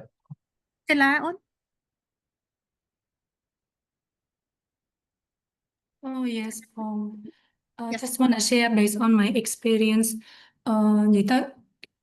I would strongly recommend not to use any AI tool, even Grammarly, to check your grammar, because last time my writing was authentic, but then I used Grammarly, and then I go to the AI generator, like detector, and it says it marks my content as AI generated, so I have to rewrite everything again. So strongly recommend no AI tool. Better to go proofread with mentor. Yes. Thank you. Again, this is something that we can't control, right? So sometimes, even myself, when I write, sometimes we read a lot of AI stuff that we tend to train our brain to, to be like AI thinking too sometimes. So my point in the beginning is that I actually wrote my essay without getting any help from any AI, and then I used the paid version of GPT-0 that Chi-Hyun said earlier, like $20 a month, and I pasted and it said it's AI when actually I didn't really use it at all. So I'm just really concerned about the falsely flagged AI, especially when Chevening it. I mean, they're not our teachers, so they don't know us. I think again it depends. So for me, I feel like do something that you won't regret. That would be the best advice I can give you. Sometimes you regret not using the AI. Sometimes you regret using the AI. So you need to, accept the consequences, right?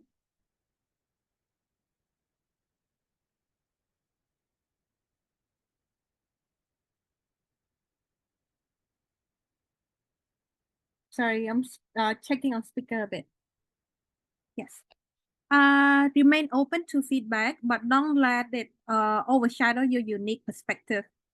So when you ask a lot of people to read your essay, they become, they tend to be the owner of your essay. But again, you know yourself best. So note down all the feedback, but select only those who benefit you only. And, stay authentic again and again. Stay authentic. It's very important. It's very important. Are we clear on this?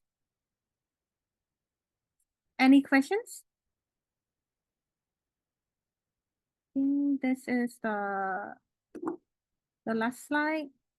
I feel like we are early today.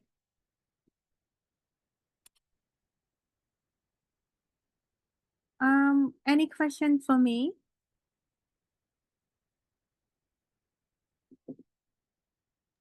Well, do we have to, let's say I saw the sample of the essays that you shared, and it's very, how to say, it's very, like he or she or they seem to be like entrepreneur, in a big platform opportunity. And for me, I have like very simple experience. Do you think if I showcase my leadership skill, but it's very simple experience, will I have a chance to stand out among the other participants who seem to have more higher experience. background? Yeah.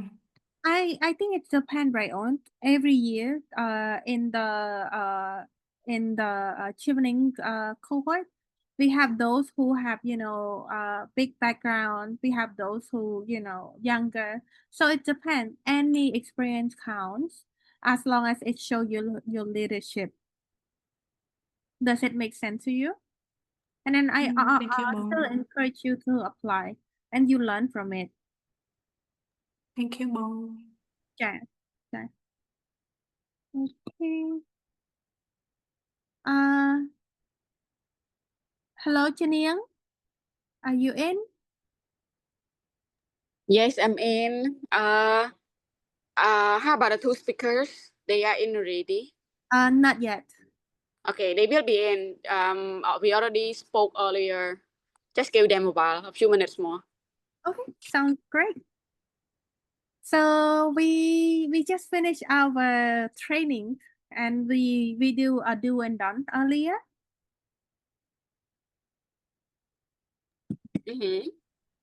Yes, yes.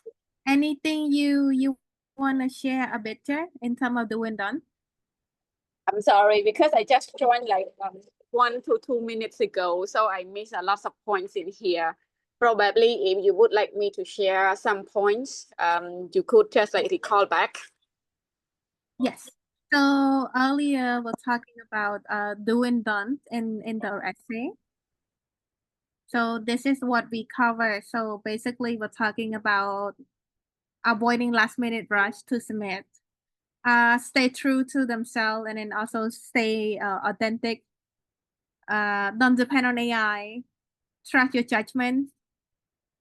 You know yourself best, and avoid overthink of your responses. This is just Sila just touch on that.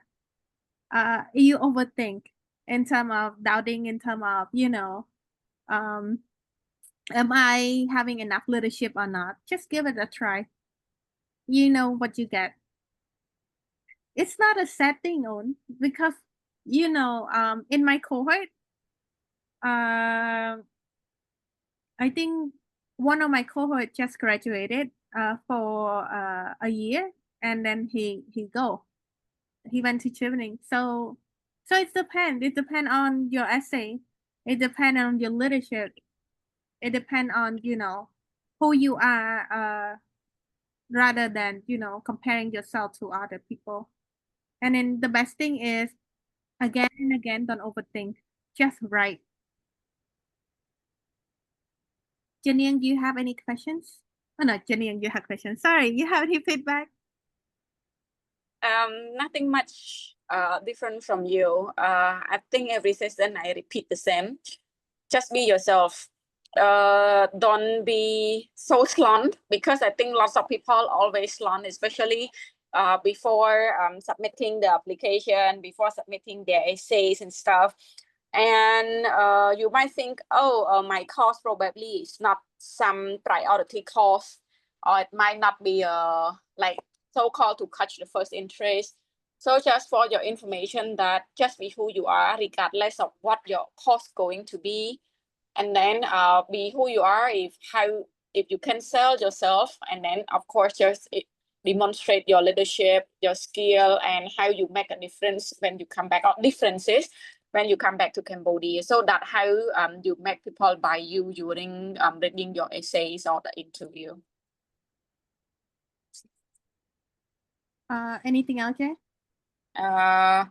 This one is like generally, I'm not talking about the timeline, about the last minute submission. If we talk about the essay, right, just be well prepared, at least get 1 or 2 people to proofread your essay.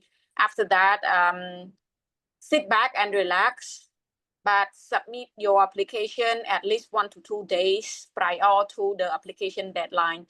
Because repeating the same history every year on the date or the day of the deadline to submit the Chevening application form, the website's gonna be down. Every country, every applicant try to submit, and then Chevening gonna say, oh, the website down, this and that, so you can submit by tomorrow. But I'm strongly not to leave it until that kind of last minute. If you can, submit it a week or a few days prior to the deadline.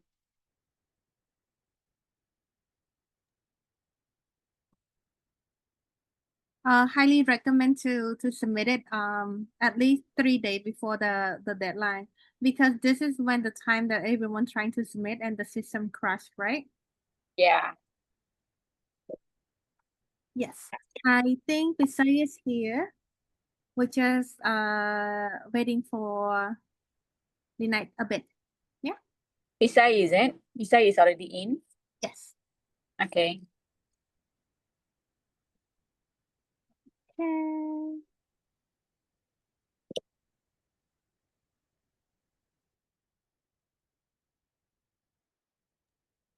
I have a question. Yes, let. Okay, so today we actually cover only the first 2 questions, right? Well, what about the course choice and the career plan? So when are we gonna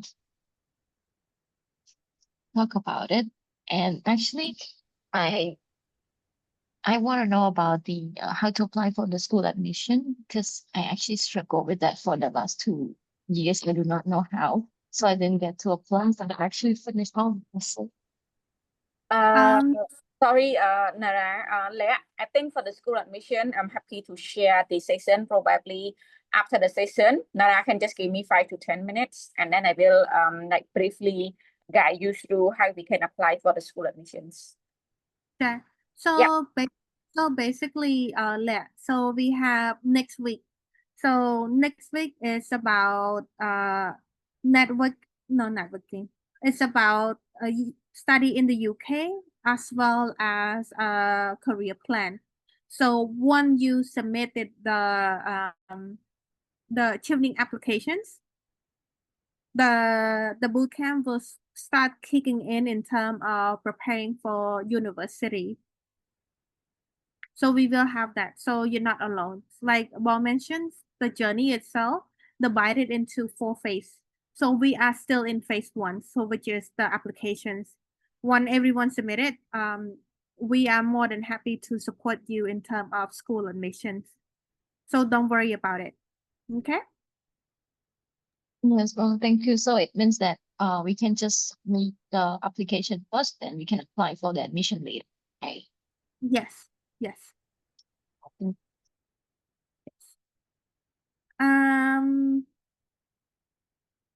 Any questions?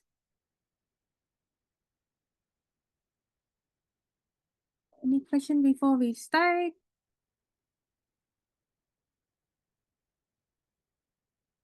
Let's wait for speaker a bit, okay? Anyone have question about the first two essay? Sister Nana, can I check about the IELTS when the school they require to have the IELTS certificate or like score? Yes. Can I know when we should get it with the IELTS? I think it out of the topic a little bit right now, but it's still linking. So basically, Chevening doesn't require IL, right? But the university they require IL, and there are some exceptions as well. But if you are study outside of Cambodia to in an English speaking country, I think your IL is exam. Like myself, I never submit IL because I never take IL. I was exam. In terms of when you need it, I think when you apply and your university asks you for to submit it during the unconditional offer stage. Am I right, Bongin? Actually, Chevening is one of the compulsory requirement or compulsory document that you might, no, sorry, not you might, you will need to submit, but it's not at the stage of submitting your application for the offer. So let's say if you have the rest of document except the IELTS, you are welcome to submit for the university admissions. Let's say your academic document, your personal statement, reference, and everything are all in order, and then they will accept you. They give you a condition. They might say it's a conditional offer. You are accepted to study this course, blah, blah, blah, blah, blah, blah, that you require to have, for example, the IELTS of 0.5 overall and each component not below 6.0. Some university might say each component not below 5.5. So this one you can always provide it in a later stage. Come back to your question to ask like when exactly. I would say if you do not have any IELTS preparation yet, probably in this October you submit application, and then from November, December, you can so-called start your university application for admission. And let's say if you would lucky or you would receive the offer, so around January to March, probably you can prep for your IELTS preparation, because you know IELTS is not only about the ability of your English, but it's also the techniques of how you can do to get a better score. So you can prep, and late March or April, you can have a first try. If first time is enough, it's also okay. And at the same time, you also know your shortlisted result is around February. So you can start at the same time during that to prep for your IELTS or to take the IELTS. Hopefully I answered to your question on. Yes, I'm clear right now. Thank you, Bong. Yep, thank you. Yes. I think we're still waiting for our speaker. So if you guys have question, Bongning is here. So for me, I highly recommend to work with us in terms of applying for your university, because many years throughout Chevening journey, a lot of people are having difficult time applying, and this is one of the reasons that we created the bootcamp as well, so that we can support you through your all your journey, phase 1, phase 2, phase 3, and phase 4. And again, you're not alone. I mean, since we have time, I actually have a follow-up question for Bong Chen about the IELTS. The thing is that my IELTS test has expired, right? So here's my plan, and please correct me if I should go with this plan. The first option is that I will submit my Chevening application first, and then I will apply to schools with my current expired test, which I will likely get a conditional offer. And then if I get selected by the British Embassy in Phnom Penh for the interview, I will go and take an IELTS test to make sure that I go back to the school and say, hey, I have an IELTS test that is effective, so that I will get the conditional offer. And then I tell Chevening that I have one conditional offer at least from the school. Do you think this plan will work the best, Bong? It's depending on how confident that you can take the IELTS and get enough score. For example, if you already used to get 6.5 or 7 overall before, it's likely it's okay, because some of the candidate, the one that, because they don't want to spend money to take the IELTS test first, so they wait for their shortlisted result. While just like in your case, you already hold a conditional offer or conditional offers from the university. So if the result come out that you shortlisted, and then they start to prep for the IELTS already. Some people might take another risk that, oh, we wait for the interview, for example, in abroad, right? They do the interview and then we take the IELTS test. This you can do at your own risk lah. Let's say if you confident that you take abroad or May and then you get enough, so it's okay. But if you're not confident, I would suggest to take earlier when the shortlisted result come out and you are shortlisted. So it would be better to prepare for that as well. Okay, Bob. Yeah, I haven't had enough. I haven't had much luck lately, so I'm gonna take the IELTS test right after submitting my Chevening application. Yep. Yeah. It's okay to go. It's fine. I think our speaker here. So before we start, would it be okay if we can turn on our camera and then we take a picture together?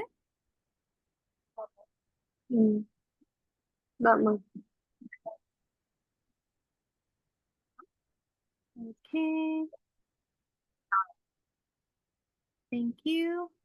𝗪𝗫 and 𝗶𝘀𝘀𝗀, we also have like a virtual background for you as well. Let me put it in the group later on, okay? Sounds good. Bong Niang, where are you?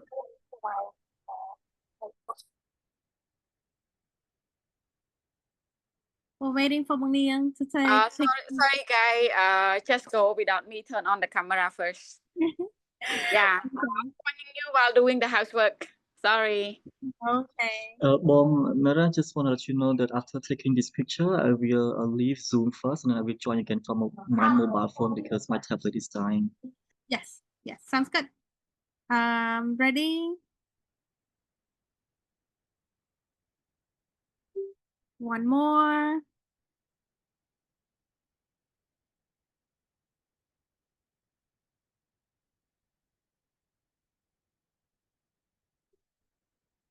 I think that's it. Then we have 2 pages. Yes. Okay. I think we are good.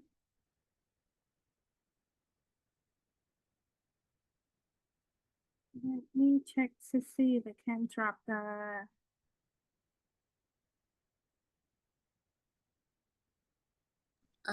Nara, I excuse myself. I come in 5 minutes time. Okay, Bong. Check.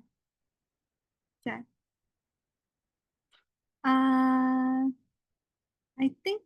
Let me see.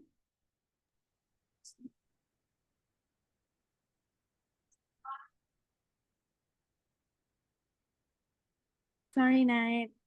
I think we have to go without the. Don't worry, it's okay. You can just proceed. Okay, sounds great.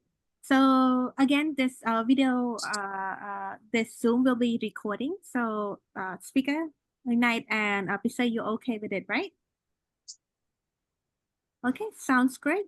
So can you please introduce yourself a bit on, and 𝗁𝗫𝘀 and welcome to our panel discussion in terms of our 3rd week already. Today we're talking about how to write leadership and networking essay. So majority of the questions will be heavily on these 2 essays, okay? Yes. 𝗪𝗫, would you like to go first? Okay. Hello, everyone.ខ្ញុំឈ្មោះ 𝗪𝗫 ឈ្មោះពេញសុប៊ឿនសុមា 𝗪𝗫 and also I was from a batch 2023 to 2024 and then ការរៀននៅនោះ I got a scholarship for the Master of Science in Energy and Climate Policy, and I studied at the University of Sussex in Brighton. If you know, it's like 1 hour away from London. And then yes, I had an amazing time there, learned a lot of stuff. in energy, in climate, in sustainability, environment, and also get to come back and then apply to my jobs currently. So now I'm a consultant. So we are developing a macroeconomic model from energy scenarios. So that's really something we want to do, and also apply something from like what I study in the UK. Yeah, thank you. Thank you so much, Lynette. And 𝗶𝘀𝗀𝗀𝗀, can you please introduce yourself? Yes, Bong. Hello everyone. So I am a current Chevening scholar for 2025 to 2026. So I will pursue my master degree for MSc Finance at Nottinghamshire University. And currently I'm working as a deputy head of micro insurance product at Insurance Regulator of Cambodia. So it is a public entity that monitor and supervise on insurance company operating in Cambodia. So I'm so excited, and I will pursue my master degree in this September. So today I'm so excited, the same, that I can meet all of you and share my application experience with all of you. Thank you, Bong, and everyone. Thank you so much. So for those who are new into our sharing sessions, you would hear from Bong Niang one more time. So Bong Niang, can you please introduce yourself? Okay, I introduce myself every week already. So I think you can identify from my speaking style. That's always come with a Singapore style right now because I'm residing in Singapore. I was a Chevening scholar in the 2017-18 to the same university as 𝗶𝘀𝗀𝗀𝗀 have just mentioned at the moment, for Nottinghamshire University, and I did my master in business majoring in human resource management. Currently, residing overseas. However, I try my best to support all the program and any activity related to the Chevening to support a potential candidate for Chevening scholarship for Cambodian. And the last one that I wish to mention is that I am also currently the advisor to the ScholarSpace as well as the Chevening alumni in Cambodia.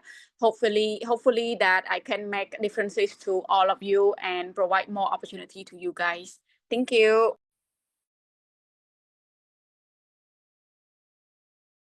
You are muted. Thank you. Thank you so much, Lynette, 𝗶𝘀𝗀𝗀𝗀𝗀, and Bong Niang. So again, we have other country joining us as well. So we're gonna stick with English.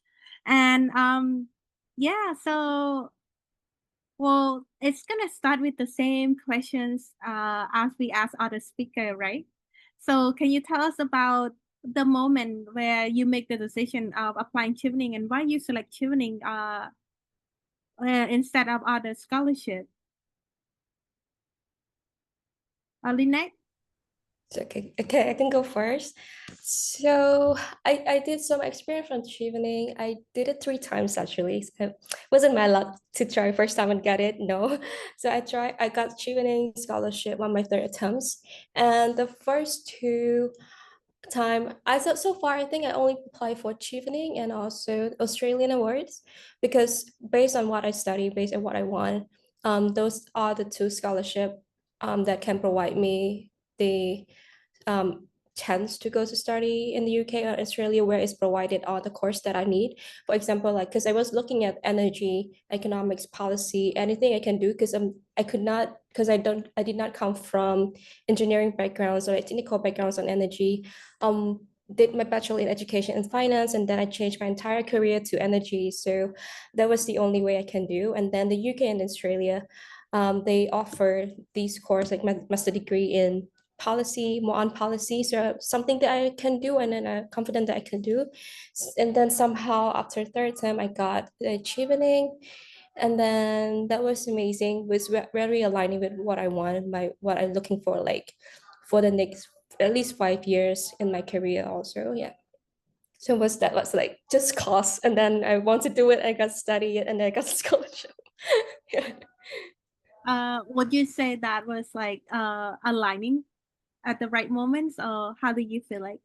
Yeah, because I think there's a reason that I got selected the 3rd time, because I feel like the first 2 years is I was just because I changed my entire career, and then suddenly I wanted a scholarship because I know something about my energy. But then also that means I didn't have enough experience or like practical experience and also knowledge on energy itself, because like energy is a very big sector, and then you have to know a lot more on climate sustainability, how the energy is interrelated to other industry as well, which is really broad and also was very overwhelming for me. But then I got to study a few short courses and then got to know more. And then so it was like 2 years. I failed Chevening, but it's like a space for me to actually build up my experience and also actually had a better clarity of what I want and which way I want to go. Because the first 2 years was like, I mean, I got to the interview stage, but then I'm like, maybe that was the reason that I didn't really get it. But then also after the third times was charm, so I got it. Yeah. So from what I hear, is clear vision on what you want to do is very important. Yeah. Yes, absolutely. How about Pisayon? Yeah, well, actually, I have the same story like Sister Lynette. Actually, it is my third time to be a tuning scholar as well. And I also apply for tuning and Australian abroad as well, but I prioritize tuning because it is UK, right? So I have been working for my organization, like insurance industry, for 5 years already. So I need to reflect myself. So between these two countries, which one is better in terms of insurance? So when I do a research, UK is a home to the most dynamic and innovative insurance market. So why not tuning? Because it is my third time and I also passed the interview as well. And it also provides me only 1 year, so I can return quicker than Australia, and also I can contribute to my organization and the community that I serve as well. And the most important thing is that everyone in our country is not really aware of insurance, or some might aware, but they mentioned that it's not really beneficial to them. But when I travel to the other country like Malaysia, Indonesia, Nepal, Malaysia, Singapore, they mentioned that insurance is really important to them and it's really beneficial. And then I question, oh, so why not Cambodia? It is 2025. So me, as a government officer at public entity, I have ambition, commitment, and passion to make sure that our insurance sector grow in line with our nearby country at least. So that is why I set myself to pursue my master's degree in the UK. Yeah. Thank you. I think it's very important, and congratulations this year as well. We're so proud of you. Again, understanding who you are and what you want is crucially important. And what even more important is how your vision and your passion align with what your country needs, right? And like you mentioned earlier, we are not in a favor of insurance yet, but it's quite important to have insurance. It's cover your health, cover your life insurance, and all those stuff. And with your position, and you have a clear determination in terms of where you want to go and how it's benefit you to expand of, going to places, going to different scholarship, which one is best for you. I think it's very important. I know that we heard from Bong Niang 2 weeks already, but let's hear from her again. Why tuning? Okay. I think if I were to ask to answer again and again, my answer will never be changed, because Chevening is prestige. Just like if we compare about other countries' scholarship, of course, their monthly stipend is more. Their probably the duration of staying overseas is longer. But remember that we are not free to go there and enjoy our time. We need to maximize our time. The shorter and the better. And if we spend lesser time, and then we can bring back a lot of knowledge and experience to develop the country, is the best way to develop. Plus, it is not about the duration. It is not about how much money you receive or you support to support from the scholarship to support yourself, but whether how rich the country in their culture, in their knowledge, and how they transfer to us. So this is the most important. That is why I said Chevening scholarship is the prestige scholarship. And I always repeat that Chevening for one life, Chevening for one day, Chevening for 1 year, and Chevening for life. Well, I couldn't agree more. Well, we are proud to be Chevening, right? And just look at Lynette, she's smiling. Besides, she's smiling already. And hopefully keeping my finger crossed to see more and more people get selected to this, like Bong said, prestigious scholarship. So Chevening is quite a journey. So especially during the application, it's known to be quite comprehensive and quite, up and down. It's like a roller coaster. I want to hear a bit in terms of Lynette and 𝗵𝘀𝘀. What is your biggest challenge and what would be your strategy when you write your leadership essay and networking essay? Let's go to 𝗵𝘀𝘀 first.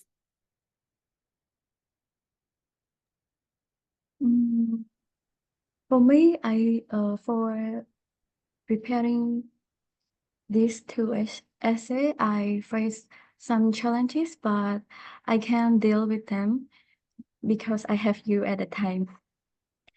So when preparing that, you need to raise at least 2 examples, right? The 2 important examples. So I feel so confused at the time that I don't know which one is good, which one is bad. So I need someone to review my essay and they can provide me a lot of advice.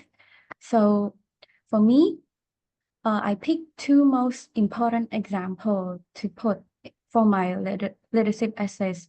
And for networking, I put 3 examples, the most important. So it related to my current work experience.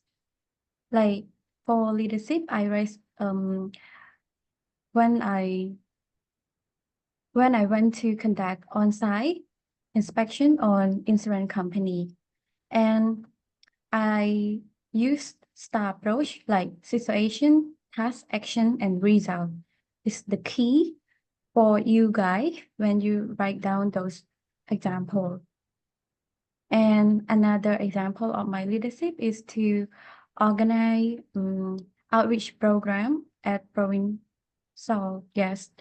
And for my networking, my current organization often allow me to attend training course abroad or some event abroad. So at that time, I connect with other insurance practitioner and regulator. So it's not only one time, but it is a lifetime connection for me. So after the event finished, but our relationship is not really finished.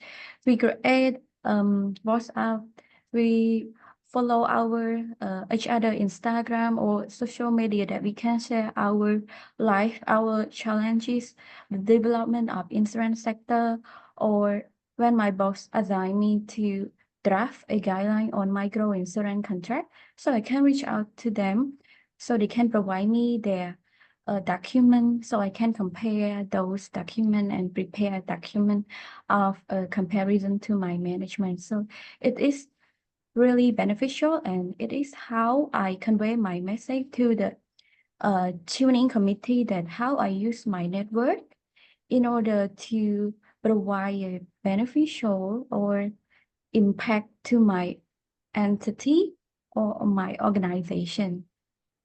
That is how I use my network. So Bong, please correct me if I'm wrong, because I'm not really prepared for this section. It's so immediate.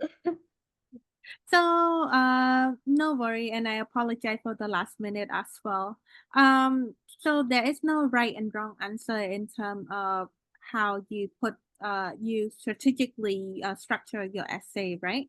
I think the best thing is, from what you mentioned, is about showing your leadership in terms of within your organization. Yes. Yes. Let's go back to Lynette. Lynette, can you walk Bong through a bit in terms of what kind of strategy you use to, to show your leadership in your essay? So I think back at the time, I also was struggling with leadership essay and also networking essay, because somehow to me, because I always know what I study, so I know what I'm going to do with my career. So with those first questions, like the two strengths of mine. But then when it comes to leadership and networking, it was confusing for me, because for me, for my experience as a leader back then, whatever role in the leadership role that I take back then was like very confusing to the networking in terms of like, I lead people, I led a group of people, I did so many things, but at the same time, it's involving a lot of other people to get it successful. So I'm kind of like, whether this experience is something related into leadership or is it the networking skill. So I was not sure because of my personality as well. So I'm kind of like friendly, socialized. So I get kind of confused whether this experience should go to the networking essay or leadership essay. So at some point, for me, it was just selecting experience that did the best for me. For example, like I try in the whole 4 essay, I try to make it succinct as much as possible, like so that I don't have to repeat new story all the time. But also I try to select one any experience that served me in each categories. For example, like in leadership, I did a lot of stuff, but I should eliminate something that I'm not sure and that's not beneficial, and then keep something that actually beneficial and related to the other essay. For example, like this one experience should talk about leadership, but also talk about networking, and also maybe somehow relate into the other 2 essay.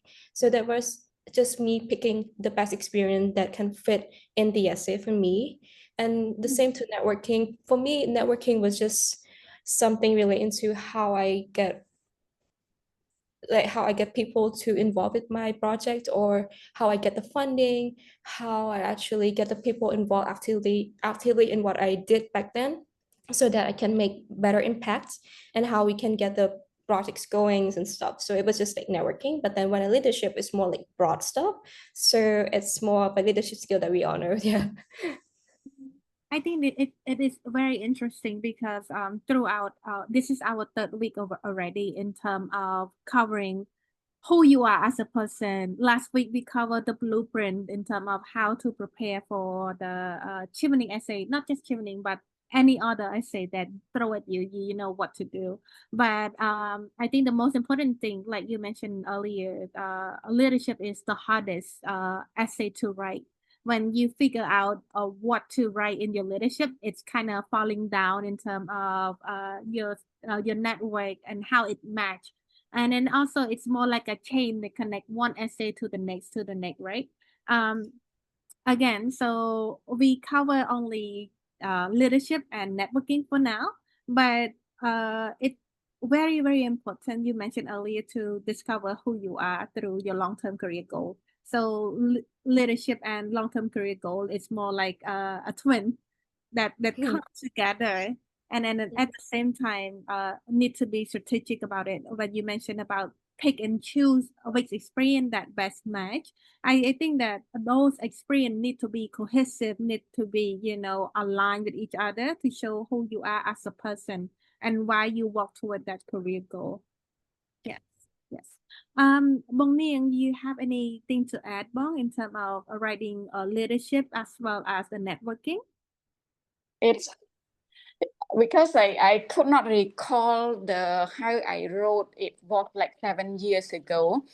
So it's just like the past session, probably I share from the reader point of view rather than the writer point of view. If you were to ask me to read your essays, it's not much different from your STAR approach. For example, if the networking, and again, just like last year, I shared to all the questions, they actually listed all the points inside for you to read through and to write according to that point. For example, how did you form that networking? And what did you give and gain from that networking? And how do you maintain that networking? And what is your plan to utilize your networking? So it's the same thing. I will look into that small point and we'll see and give feedback. It's the same thing as the leadership. Because in leadership, they ask you to demonstrate specific examples of what was that leadership for, what was the process during your leadership, what was the result, whether it good or not good, and what did you learn from that, and what is your plan to tackle that problem or that issue to be better. So for your information, if you would have created the Chevening portal for this year, there's such a point already listed under each questions. So as long as you include those, make it as a storytelling, connect from one to another, and that's what we are looking for. Thank you so much, Mom. I'm gonna go off the grid a bit, right? So wanna pick our alumni brain a bit in terms of what would you do kind of thing if you were to write again. So Linite and 𝗵𝘀𝘀𝗶𝗱𝗲, this year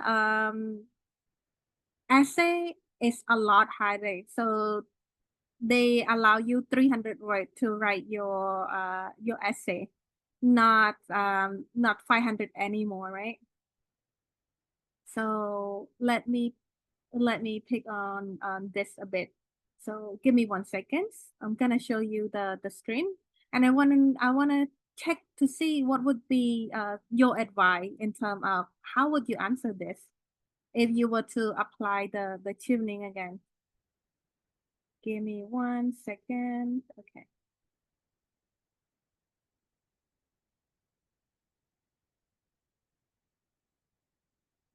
Okay.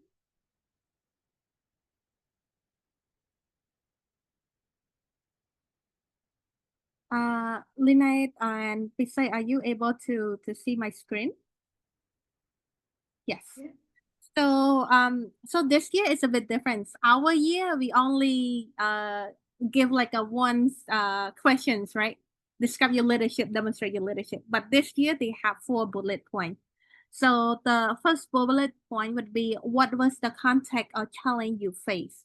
What specific action did you take as a leader? What was the outcome and what did you learn? And how has this experience shaped your approach to leadership? Now let's flashback in terms of your writing. I know that 𝗵𝘀𝘀𝗶𝗀𝗲 just fresh, you just write it. Do you feel like you cover all of this bullet point in your essay? Yes, Bong. Actually, I covered these 4 bullet points, but I raised up 2 examples at a time. So I think if they decrease only maximum 300 words, I think I might raise only 1 example in here if I apply for this year. Because what was the context? So they want us to emphasize only 1. If I'm not wrong, Bong. Well, for me, it depends. It depends on the applicant which they choose, right? Which one they choose. So can you share a bit in terms of if it is not too confidential, if you're comfortable sharing, right? Maybe can you walk us a bit in terms of how do you think your essay align with this?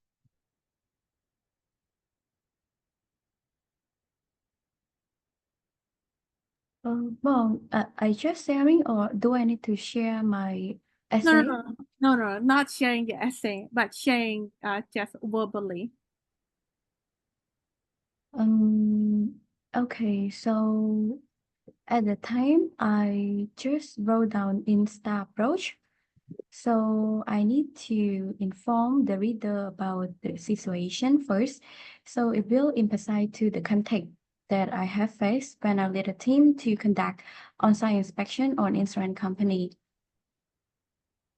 And for the specific action is that at the time I found out that 2 out of 4 insurance company that I conduct on-site inspection, let me check a bit more, resulted in over 10,000 customers cancel their insurance policy, and over 50% of claims were rejected in 2023. So this is how I elaborate the issue or the action that I have found out at the time into a specific figure or number. And the outcome is that I suggest to the top management that we should impose some corrective method on that company by, like, they need to provide proper documentation, ensure clear explanation of term and condition to the customer, and strictly take action against sales staff that misconducted. So this is the outcome that I imposed at the time. I think this is very important. You showed your STAR approach and the number, right? Like we covered last year. So STAR approach plus impact plus lesson learned and plus number. So let's hear from Lynette. So Lynette, I pick on your brain a bit in terms of your essay. If you're comfortable sharing in terms of what would first question is, did you cover all this bullet point during the time that you wrote your essay? Yes. So at the time that I did my essay, leaderships or networking, for leadership specifically, I did cover all of these questions, but because it was like 500 words, so I took like 3 best experiences, I think, that plays important role in my essay. So for this part, like if I were like this year apply for it and then answer the questions, I would just pick one experience that literally like the most beneficial to your essay, and then just pick one and then explain in the context your role, what did you do as your role, and what was the challenge that you faced back then, and how did you solve it, and what was the outcome, and what did you like, how it's actually shaped you in long term. I think because I think even for me, 400 words back then was kind of confusing because you kind of like stuck between 300s and then you kind of leave over 200s, and then you kind of want to have other experience to fulfill those space, and then it makes like the whole thing looks like you're just trying to put information in there just because it's 500 words. So I think 300 words looks scary, but then also it bring you much more focus to what you are going to talk in your essay, and that is more like navigated to one directions that you just don't overwhelm with the other information. Yeah. Can you share a bit further in terms of what kind of experience or leadership would you select or choose? Like with many, us working in a professional field, we have a lot of example, but now that we choose 1 or 2, like how did you select? So back then, because I did a lot of take a lot of roles, either supporting roles or like as a leader roles, but I think those are just leadership skills that you have, either you're leaders or you're a supporter anyhow.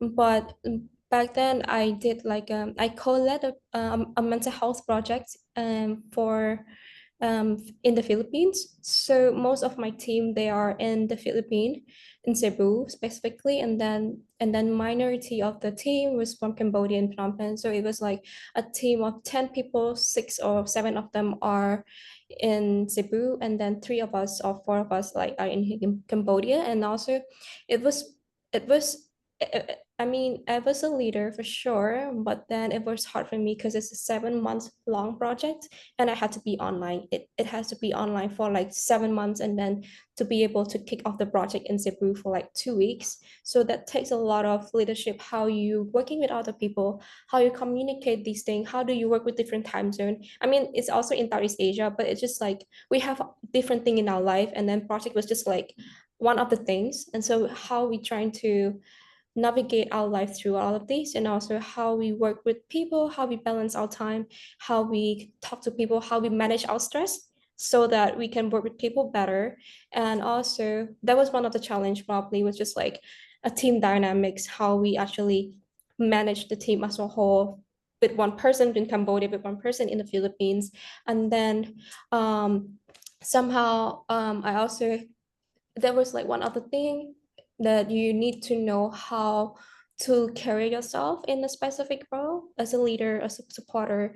And one of the things that I also include was that even this is what happening, but I did take up as another responsibility as a leader was that I did the fundraising. So that was quite confusing because I thought there was a part that it would go to networking because networking was like building rapport and then you get to know two people and then people know about your project and then also you get to get the money to support the project. So it was like kind of confusing with that point, but that's just okay because at least I just like show the outcome of my work and how we challenged all of this and how we managed to run the project and successfully, and then we all get the funding to support the project and even for the past project things as well. So it was like a good thing. And then I also mentioned that the experience as a whole taught me a lot as in term of like a person.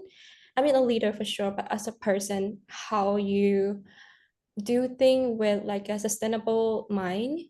You do not just, I mean there are stuff that it just short term for sure, but there are stuff that you should categorize that you want it to be long term. So how these play roles in your life later on is very important. So that's what I think Chevening also looking for in terms of like how these big experience that takes a lot of time from your life and then actually play roles and shape you to be a person in the future and how it makes you learn and how you're willing to change yourself and how you're willing to take on the next challenges. Yeah. That was just like prepare for the future. I think it's very important and it's quite hard to select, right, which one is best. So we have questions earlier in terms of should we pick the leadership example, but the outcome is negative. I think this is something that pick and choose. What do you think? I don't think it's supposed to be a negative. It's just an experience. So for me, at least how I answer those questions, it was just an experience. If the experience teach you a lot of stuff, and then you don't have to, I mean, it's also depends on how the strategy of your writing as well. It doesn't have to be negative. You can say you can learn all about this, achieve all of this. So it's still a positive mindset where you're gonna take on these challenges and contexts and learn to improve from those experience. Yeah. I totally agree in terms of lesson learned, right? But at the same time, if we have a lot of experience, I think it's best to share a positive one. But if it is a negative, I think it's very important to featuring what you learned and then how you do better next time. Share a bit. During the time that I did my essay, and I describe about the new initiative where my work they started to focus on women economic empowerment. So we started the first women business center focusing on Cambodia. It's the first one in California. So I picked the example of there are many resources available for small businesses, especially women-owned businesses. But the grant, there's like a match program, like a loan. However, those programs are in English. So when they apply, they make here and there mistake, and then they never get a chance, to get selected. So instead of focusing on, my everyday type, I took a leap of faith in terms of doing a rally, organizing a rally, organizing a talk, meeting different stakeholders so that they translated all those documents into 3 languages. So now it's not 1 language anymore. Now it's 3 languages. So Cambodian, Tagalog, and Spanish. So the city itself allocating like I think almost $2 million just specifically to this project, which result into like more outcome, more people apply. That's where I choose my leadership example. I also show them that, oh, I'm very passionate about, empowering, removing the barrier for youth to get access to higher education. So I throw in a small example in terms of, hey, I do a scholarship, give out scholarship to students, and then this is how I show. So on top of my essay, I told them that I believe in economic empowerment and education. So that was my theme. Get back to 𝗵𝘀𝘀𝗶𝘀. Do you think like having a one theme throughout the full essay is very important, especially to show it at leadership and networking? Yes, actually, it's really important and helpful one. Can you share a bit on, like, what was your theme? About insurance. The insurance. Okay. Yes. Okay. The importance of having the insurance, right? Yes, Mom. How about Lynette? What was your theme? Sorry, I picked on your guy friends a lot in this. What was your theme? For the leadership experience? And networking. Well, basically the theme is like throughout the full essay, right? You have to show who you are, why your work is so important in your field. So that was the theme. Like, what was your theme back then? Oh, my theme back then, because I mean, my leadership and networking kind of have the same, because I'm talking about the same experience I have. So it was just mental health, like mental health, raising mental health awareness, youth empowerment, mental health advocacy. Those was like 2 important things that I put in my leadership and networking experience. But then when it comes to the other 2 essays, it was just like energy. But I cannot say anything about it since I just switched the entire career. So I think it's okay. Bong Nian, you have anything to add, Bong, in terms of, because we have here and there in terms of, we have a speaker recommend one strong example. I tell them to pick 1 or 2 depending on their decision, but make sure that they not regret. So I'd say 2. If they miss 1, at least they get 1. So how do you think, Bong Nian, 1 or 2 example?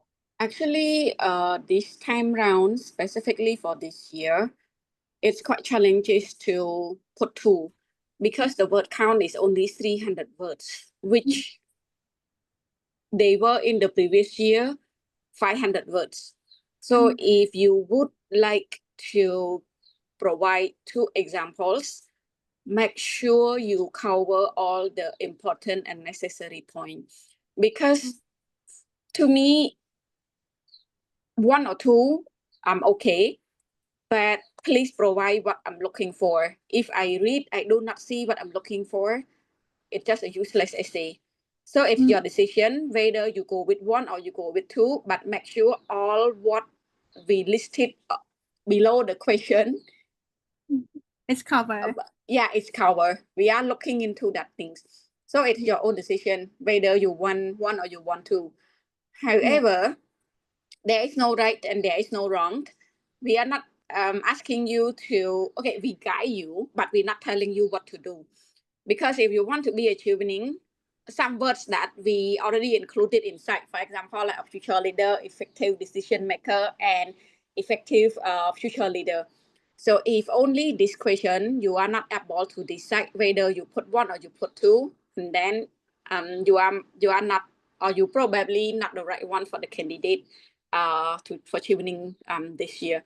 So bring it back, think about it, and then decide. But the key important point is make sure your essay covers all the requested points that listed under the questions. Yeah. Let's go back to our do and done earlier, right, everyone? So we're talking about do something that you not regret. The first thing. Also, make sure it's authentic and make sure it show who you are by answering all the questions that they ask. I think this is very important. So choose wisely. You want to do 1 or 2 example, and then make sure that you cover all the bullet points. So let's move forward in terms of networking a bit. Earlier we have a question asked about, do we have to specifically mention name or organizations that we build network? Do you think it's important to mention the name, specific name? Who do you connect? Who do you build network, and then also on and so forth? I'm gonna go to Bong Ning next. What do you think, Bong? Actually, this one is depending on the scenario or situation you are using. For example, if you would say my networking was one of the important networking that I got was during my last year at the university, my professor, and then after how you know your professor, how he help you, he connect you, blah, blah, blah, blah, blah, blah.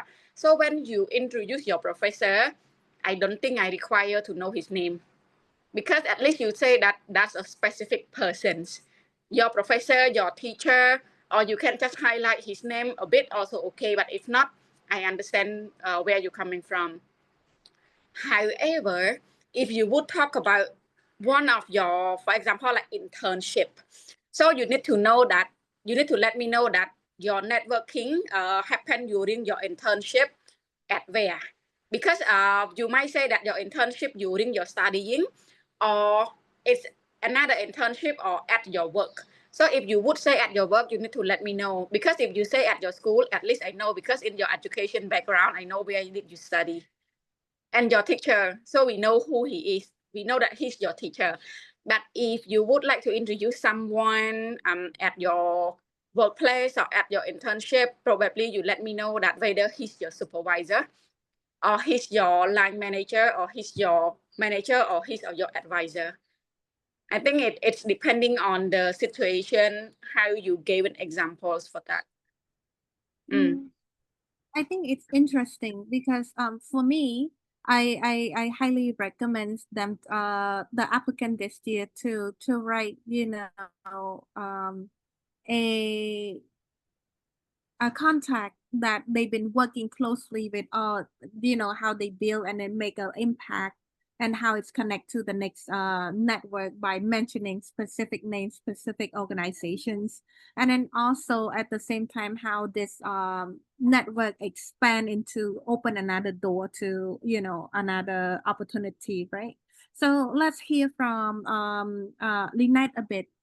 Do you think it's important to name, specific name like Bong Niang, for example, organization like UNESCO, you work with UNESCO to do this and that, and then also, would it be better to choose the specific network who already in the field, so that you're not mentioning your past experience in the university or at the internship? Okay.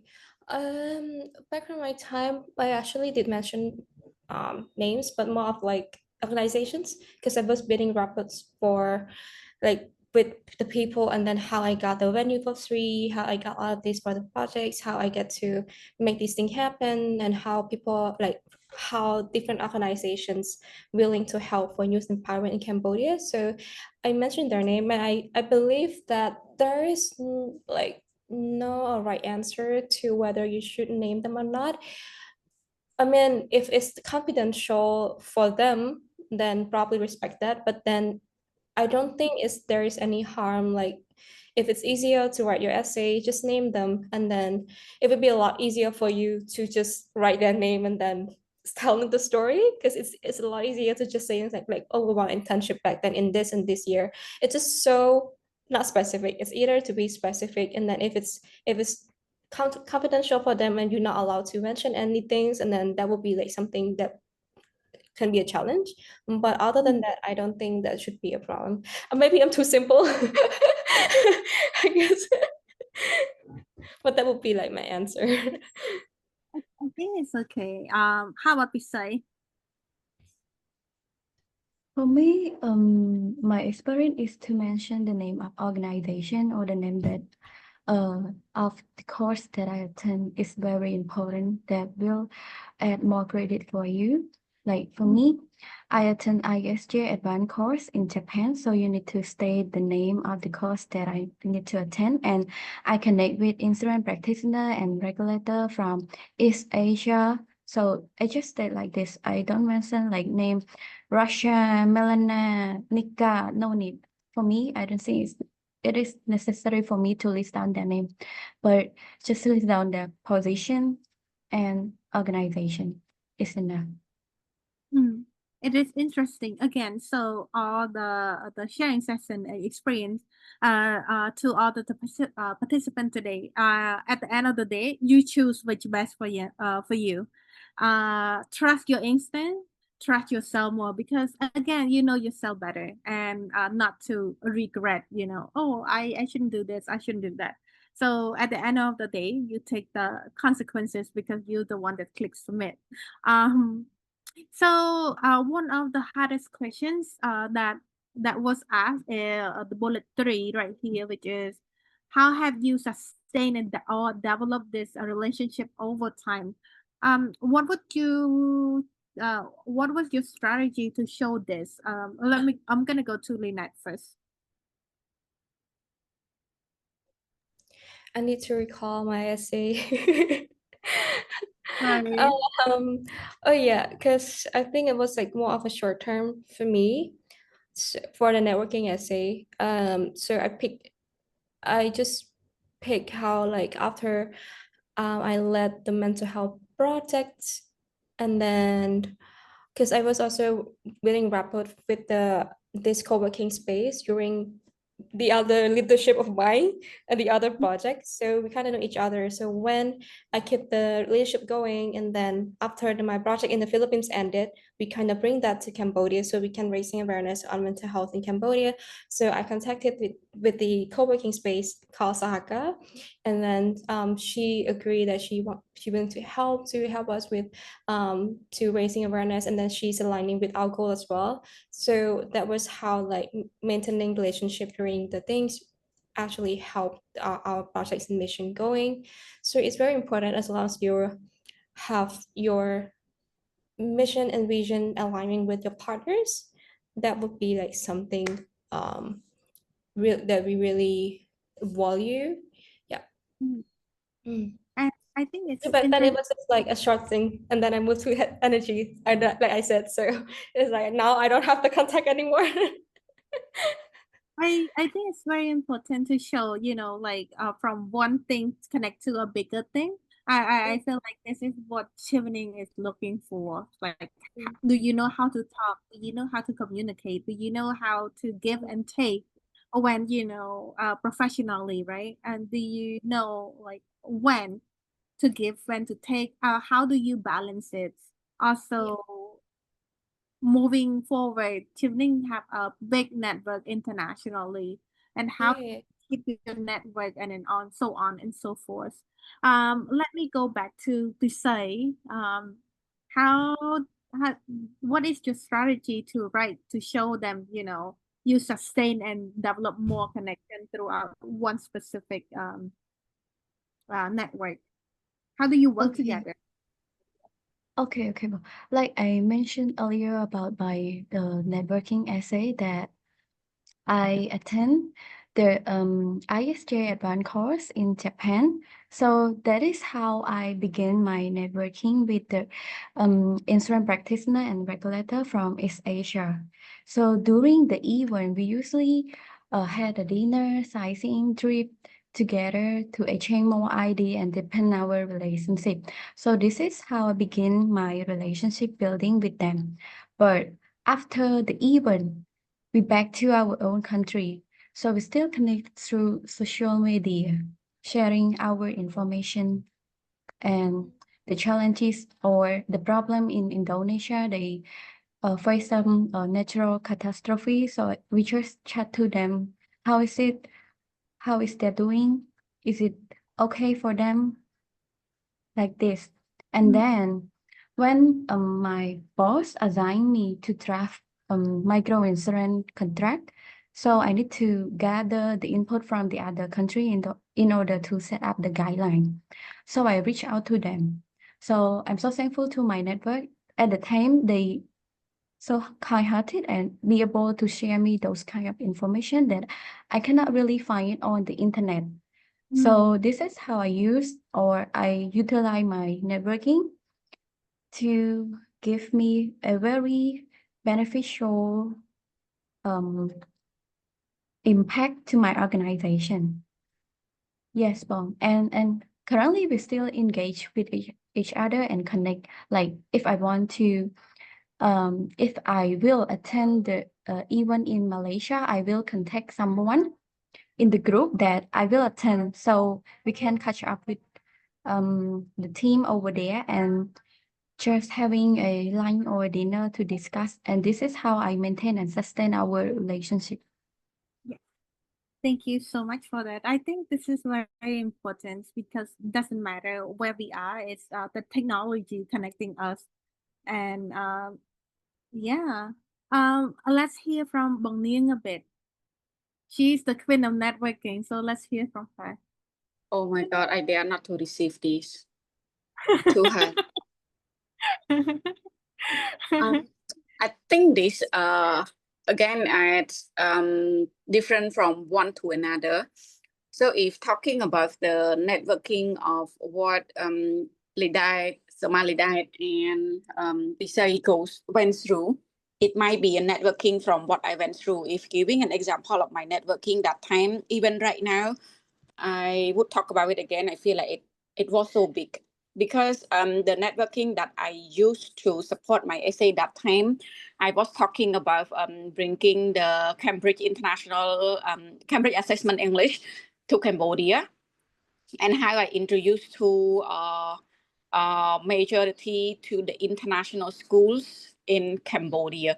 So my networking happened both locally and internationally, and how I connect them, plus the benefit of when the international school using the Cambridge English assessment, how it would benefit the student, how it would benefit the school as well as the country when we are using a international standard English program. So if talking about this, I understand that you guys might have a different networking, but my networking that time, it was just nice that it linked between UK and Cambodia. So probably we might discuss about this one, and that's how I introduce and how the benefit and how I keep maintain, because study is a never-ending thing to do. So I use this one to support that even though the implement of the curriculum of the Cambridge International Exam as well as the Cambridge Assessment English already implemented in Cambodia, but then we still need to maintain, to qualify, to control. But I use the quote of saying the learning is never finished. This one to support, and then we extend the market, and how I engage between their teacher training as well as the quality control. So we keep going like back and forth, a two-way stories, a two-way works. So that how I still engage with my networking, both in Cambodia and both in the UK. Yes. Thank you so much, Bong. I know that our time is up. I was wondering if the speaker can stay a few more minutes to take some questions. Thank you. Let's hear some questions. Any questions, guys? Please raise your hands. Well, I see one question in our chat box. Yes. I highly recommend to let me know those who ever applied last year. Should we like we asked in the beginning of the session, right? So it would be best if you can just raise your hands and ask questions, because there's only one of me, so I can go back to the chat and then facilitate. So if you have questions, just raise your hands. So 𝗵𝘀𝘀𝗀𝗃,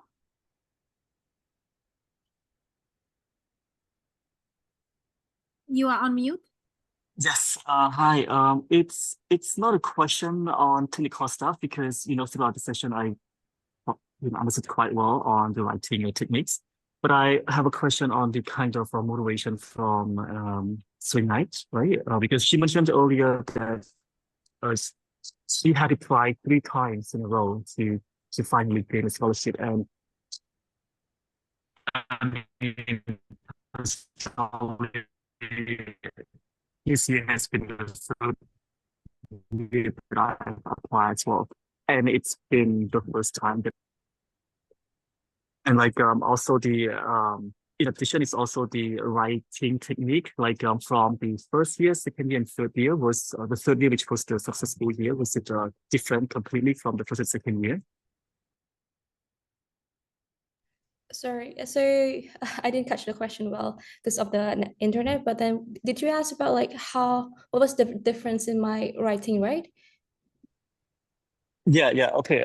Yep. So basically, so you applied for the third year in a row until you got selected for the scholarship, right? So I'm kind of resonating with your experience because this year has been the third year that I'm applying as well. So I wanted to hear your motivation on keeping applying, and also from the first year to second year to third year of the way that you wrote your essays were different in a way,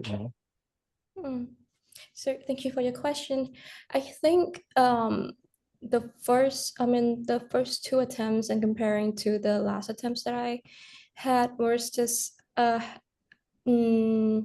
it's just the timing that I had much more clarity of what I wanted to do back then. Because the first 2 years, like I said, it was just me switching the entire career. So it was just a start, like the start of the journey. So obviously I might know something, and I was greedy and I wanted the scholarship for sure. But then it also didn't give me enough time to know what I want to do or to experience more things that I should. So by the third time, it was like I have good experience to just think about what was my core value, what do I really want? Do I really want to pursue this path? What are the courses that are actually align with my goals? So it was, even the first 2 years, it was so hard for me to find the energy policy course, because in the UK back then, it was just technical engineering master degree and when it comes to energy. And then by the second time or the third time, they open more master degree on energy policy, energy economics, climate, environments, and energy finance, something that not too technical. I mean, it's hard for sure, but then it's not, that doesn't require me to have like a engineering or physics backgrounds. So it was also depending on the course that I was looking for, and then something I really want, whether those two are aligning, and then also whether it's actually matching my experience. So it's kind of all of these 3 components that I found back then helped me to actually write a better essay, I think. So I mean, yeah, but also just know what you want, and then had a better clarity on it. So I think that would help a lot. I mean, probably that sounds so simple, but then it was actually hard to actually can find the consensus of what is available out there, what actually want and what actually matching to your experience. Yeah. I think it's important. So through Chevening, every year is different. So at the same time, your leadership, your network also expanding. So it's good to polish your essay, pick like a better example every year. And then also to demonstrate your leadership, what you learn throughout the year. You mean we have a gap right here for a year. What do you learn from it? Like Lynette mentioned earlier, many things going on, but how do you do it? Does it answer your question, 𝗶𝘀𝘀𝗀𝗃? It definitely did. Thank you so much for the clarification on that. I also have something to add. So what I've learned from my experience was that it can be very, very, very dismotivating when you didn't get the first or second time. And then also my third time, I literally gave up. So I was like, I just need to sit down and work on my essay pick the best one and do it without stressing it. So it was like the moment that you don't stress so much about it, just do it and just do your own way, and then you will get it. That's probably my biggest tip. Because like the first one, I was too stressed. And the second time, I was like, whether I should keep the essay as the first one, or maybe I should change it. But then I don't have enough experience to change it. So I keep it almost Yeah. similar to the first one. And then moving to the third years, it was like, okay, I have enough experience. Now I can say it better. So it was just like, sit Yeah, down and yeah. write it. So that would help a lot, just to help, mentally keep you there. I couldn't Thank you. agree more in terms of, keep a high spirit and think positive. And don't overthink yourself because sometimes it's not helping. Yeah. We have Lindsay. Hello, Wong. So I have the question to our tuning panel, especially so basically, like, as you know that we have been applying from I have been like looking at tuning for junior, and I also like writing my essay for June time, and I did like it somehow passed to the interview stage. But then, like, our story did change from year to year. So, like, before initially in the first year, so my story was just like beginning from a specialist, and then you working, and then you hold like somehow working, having a role or leader. But right now, so it's up to like 3 to 5 years. So right now I'm working in a leadership role. So it was hard for me to actually forming my essay and forming the connection from the leadership essay to the networking and to the career essay. So I just wondering if you have any recommendation on that part. So like for like especially on the career essay, if it was just like a few years ago, I would just mention that I will be working from just a specialist and transition into like a managerial position. But since right now I'm working in a managerial position, it was hard for me to like skipping the first part and then moving on to like probably a higher position. Okay, so who you want to direct this to? Can I ask Bong say first and then get some recommendation from Bong Marinette as well? Yeah. Pisay, you got the question right on. So the question, Lindsay, correct me if I'm wrong. So the question is, how do you position yourself in your I think networking essay, right? Lindsay, in terms of It's like a connection of the story Bong from like leadership to the career path. when you are in Managerial position. managerial position.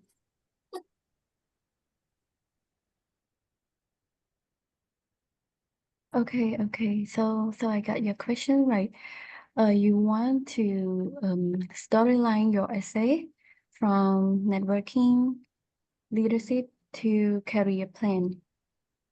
So for me, you need to find a theme of your 4 essay, like Bonara always mentioned. For me, I choose insurance. So I want to develop insurance in our country. So for my leadership, I mentioned about insurance as I work in insurance for 5 years already. And my networking also insurance.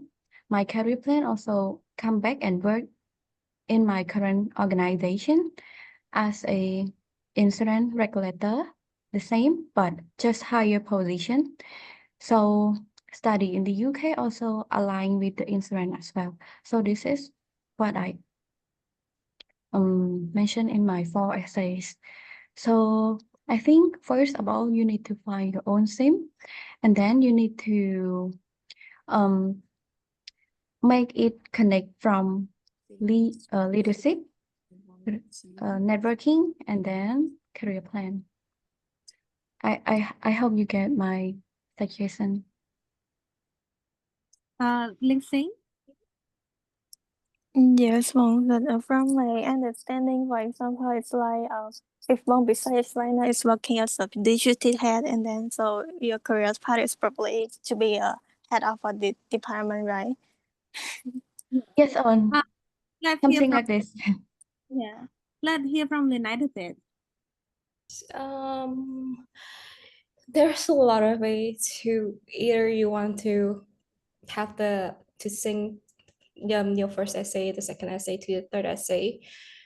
But I do believe like just list down your experience, like what you want to appear in leadership, what do you want to appear to networking, and what are you going to use in your career plan.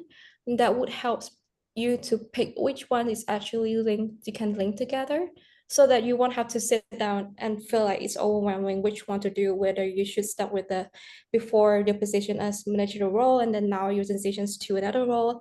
So it would be a lot better. It helps to just sit down and then list down the things, and then that you will see clearly on the paper that which one that you want to stand out to you, and then which actually benefits you. Because I think it's hard to think in your head, then it's a lot better to list down the thing and then just choose it. And then you will see the clear idea, like, okay, which actually link, what experience actually I can choose to link to this thing to my answer in second or third essay. That would help a lot, rather than just like sticking whether I should go to this or like the other roles. Yeah.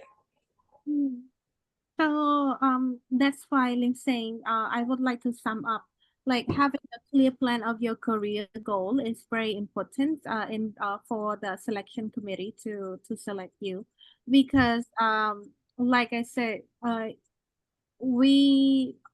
people have ambitions, right? Differently. Some want to do this and some want to do that. If you selecting this field, what do you see yourself in the next 5 years? If you are in the position of CEO already, do you have are you working for someone?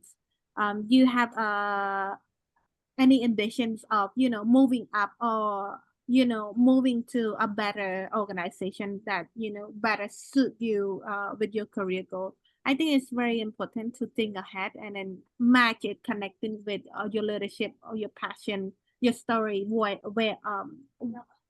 what do you believe in, and then what you stand for. I think it's very important to describe who you are, what you want. I know that. Yeah, go ahead. No, it's okay, Mom. Thank you so much for your suggestion and clarification. I'll take one more question. Okay, Lloyd.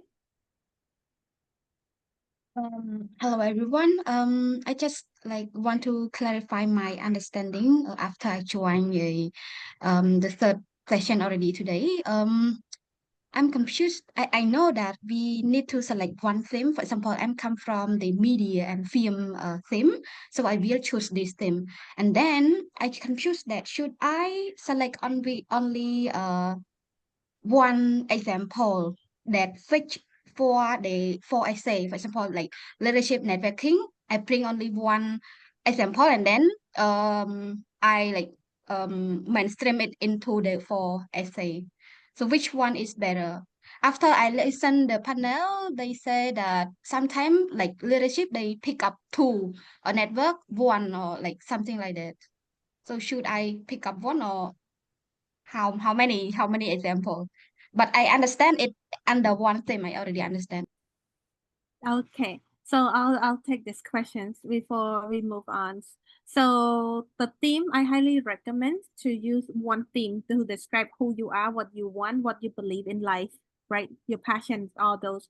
I know that through media we have superpower, and I know I think we used to connect before, Lloyd. So I understand where you're coming from, right? In terms of theme, I suggest you pick media is really good in your field, especially when you work with client born and all those. The most important thing I would say, what you need to do is to discover why you are in media, why you stay there, what you see are the barrier, from the your beneficiary side, and why are you solving this problem through one theme. And in terms of picking how many example you need to select, it depends on you which one is best for you, best describe you, and then do you believe it's enough for you already or not. because like we said earlier, last year and the year before, we have 500 words. Now we have 300 words. So sometimes picking one and you not specifically answer the four bullet point, it's a miss. So it's better to pick two. But if you believe that your example is strong enough, they show who you are and what you want and your network and cover everything, I think it's your choice there.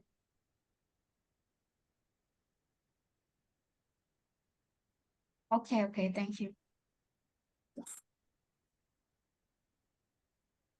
I think we passed 19 minutes already, and I would like to close this training today. And thank you so much. Thank you, Linnea. Thank you, 𝗪𝗵𝘁𝘀𝗶𝗀, and thank you, 𝗵𝘀𝘀 for your support today.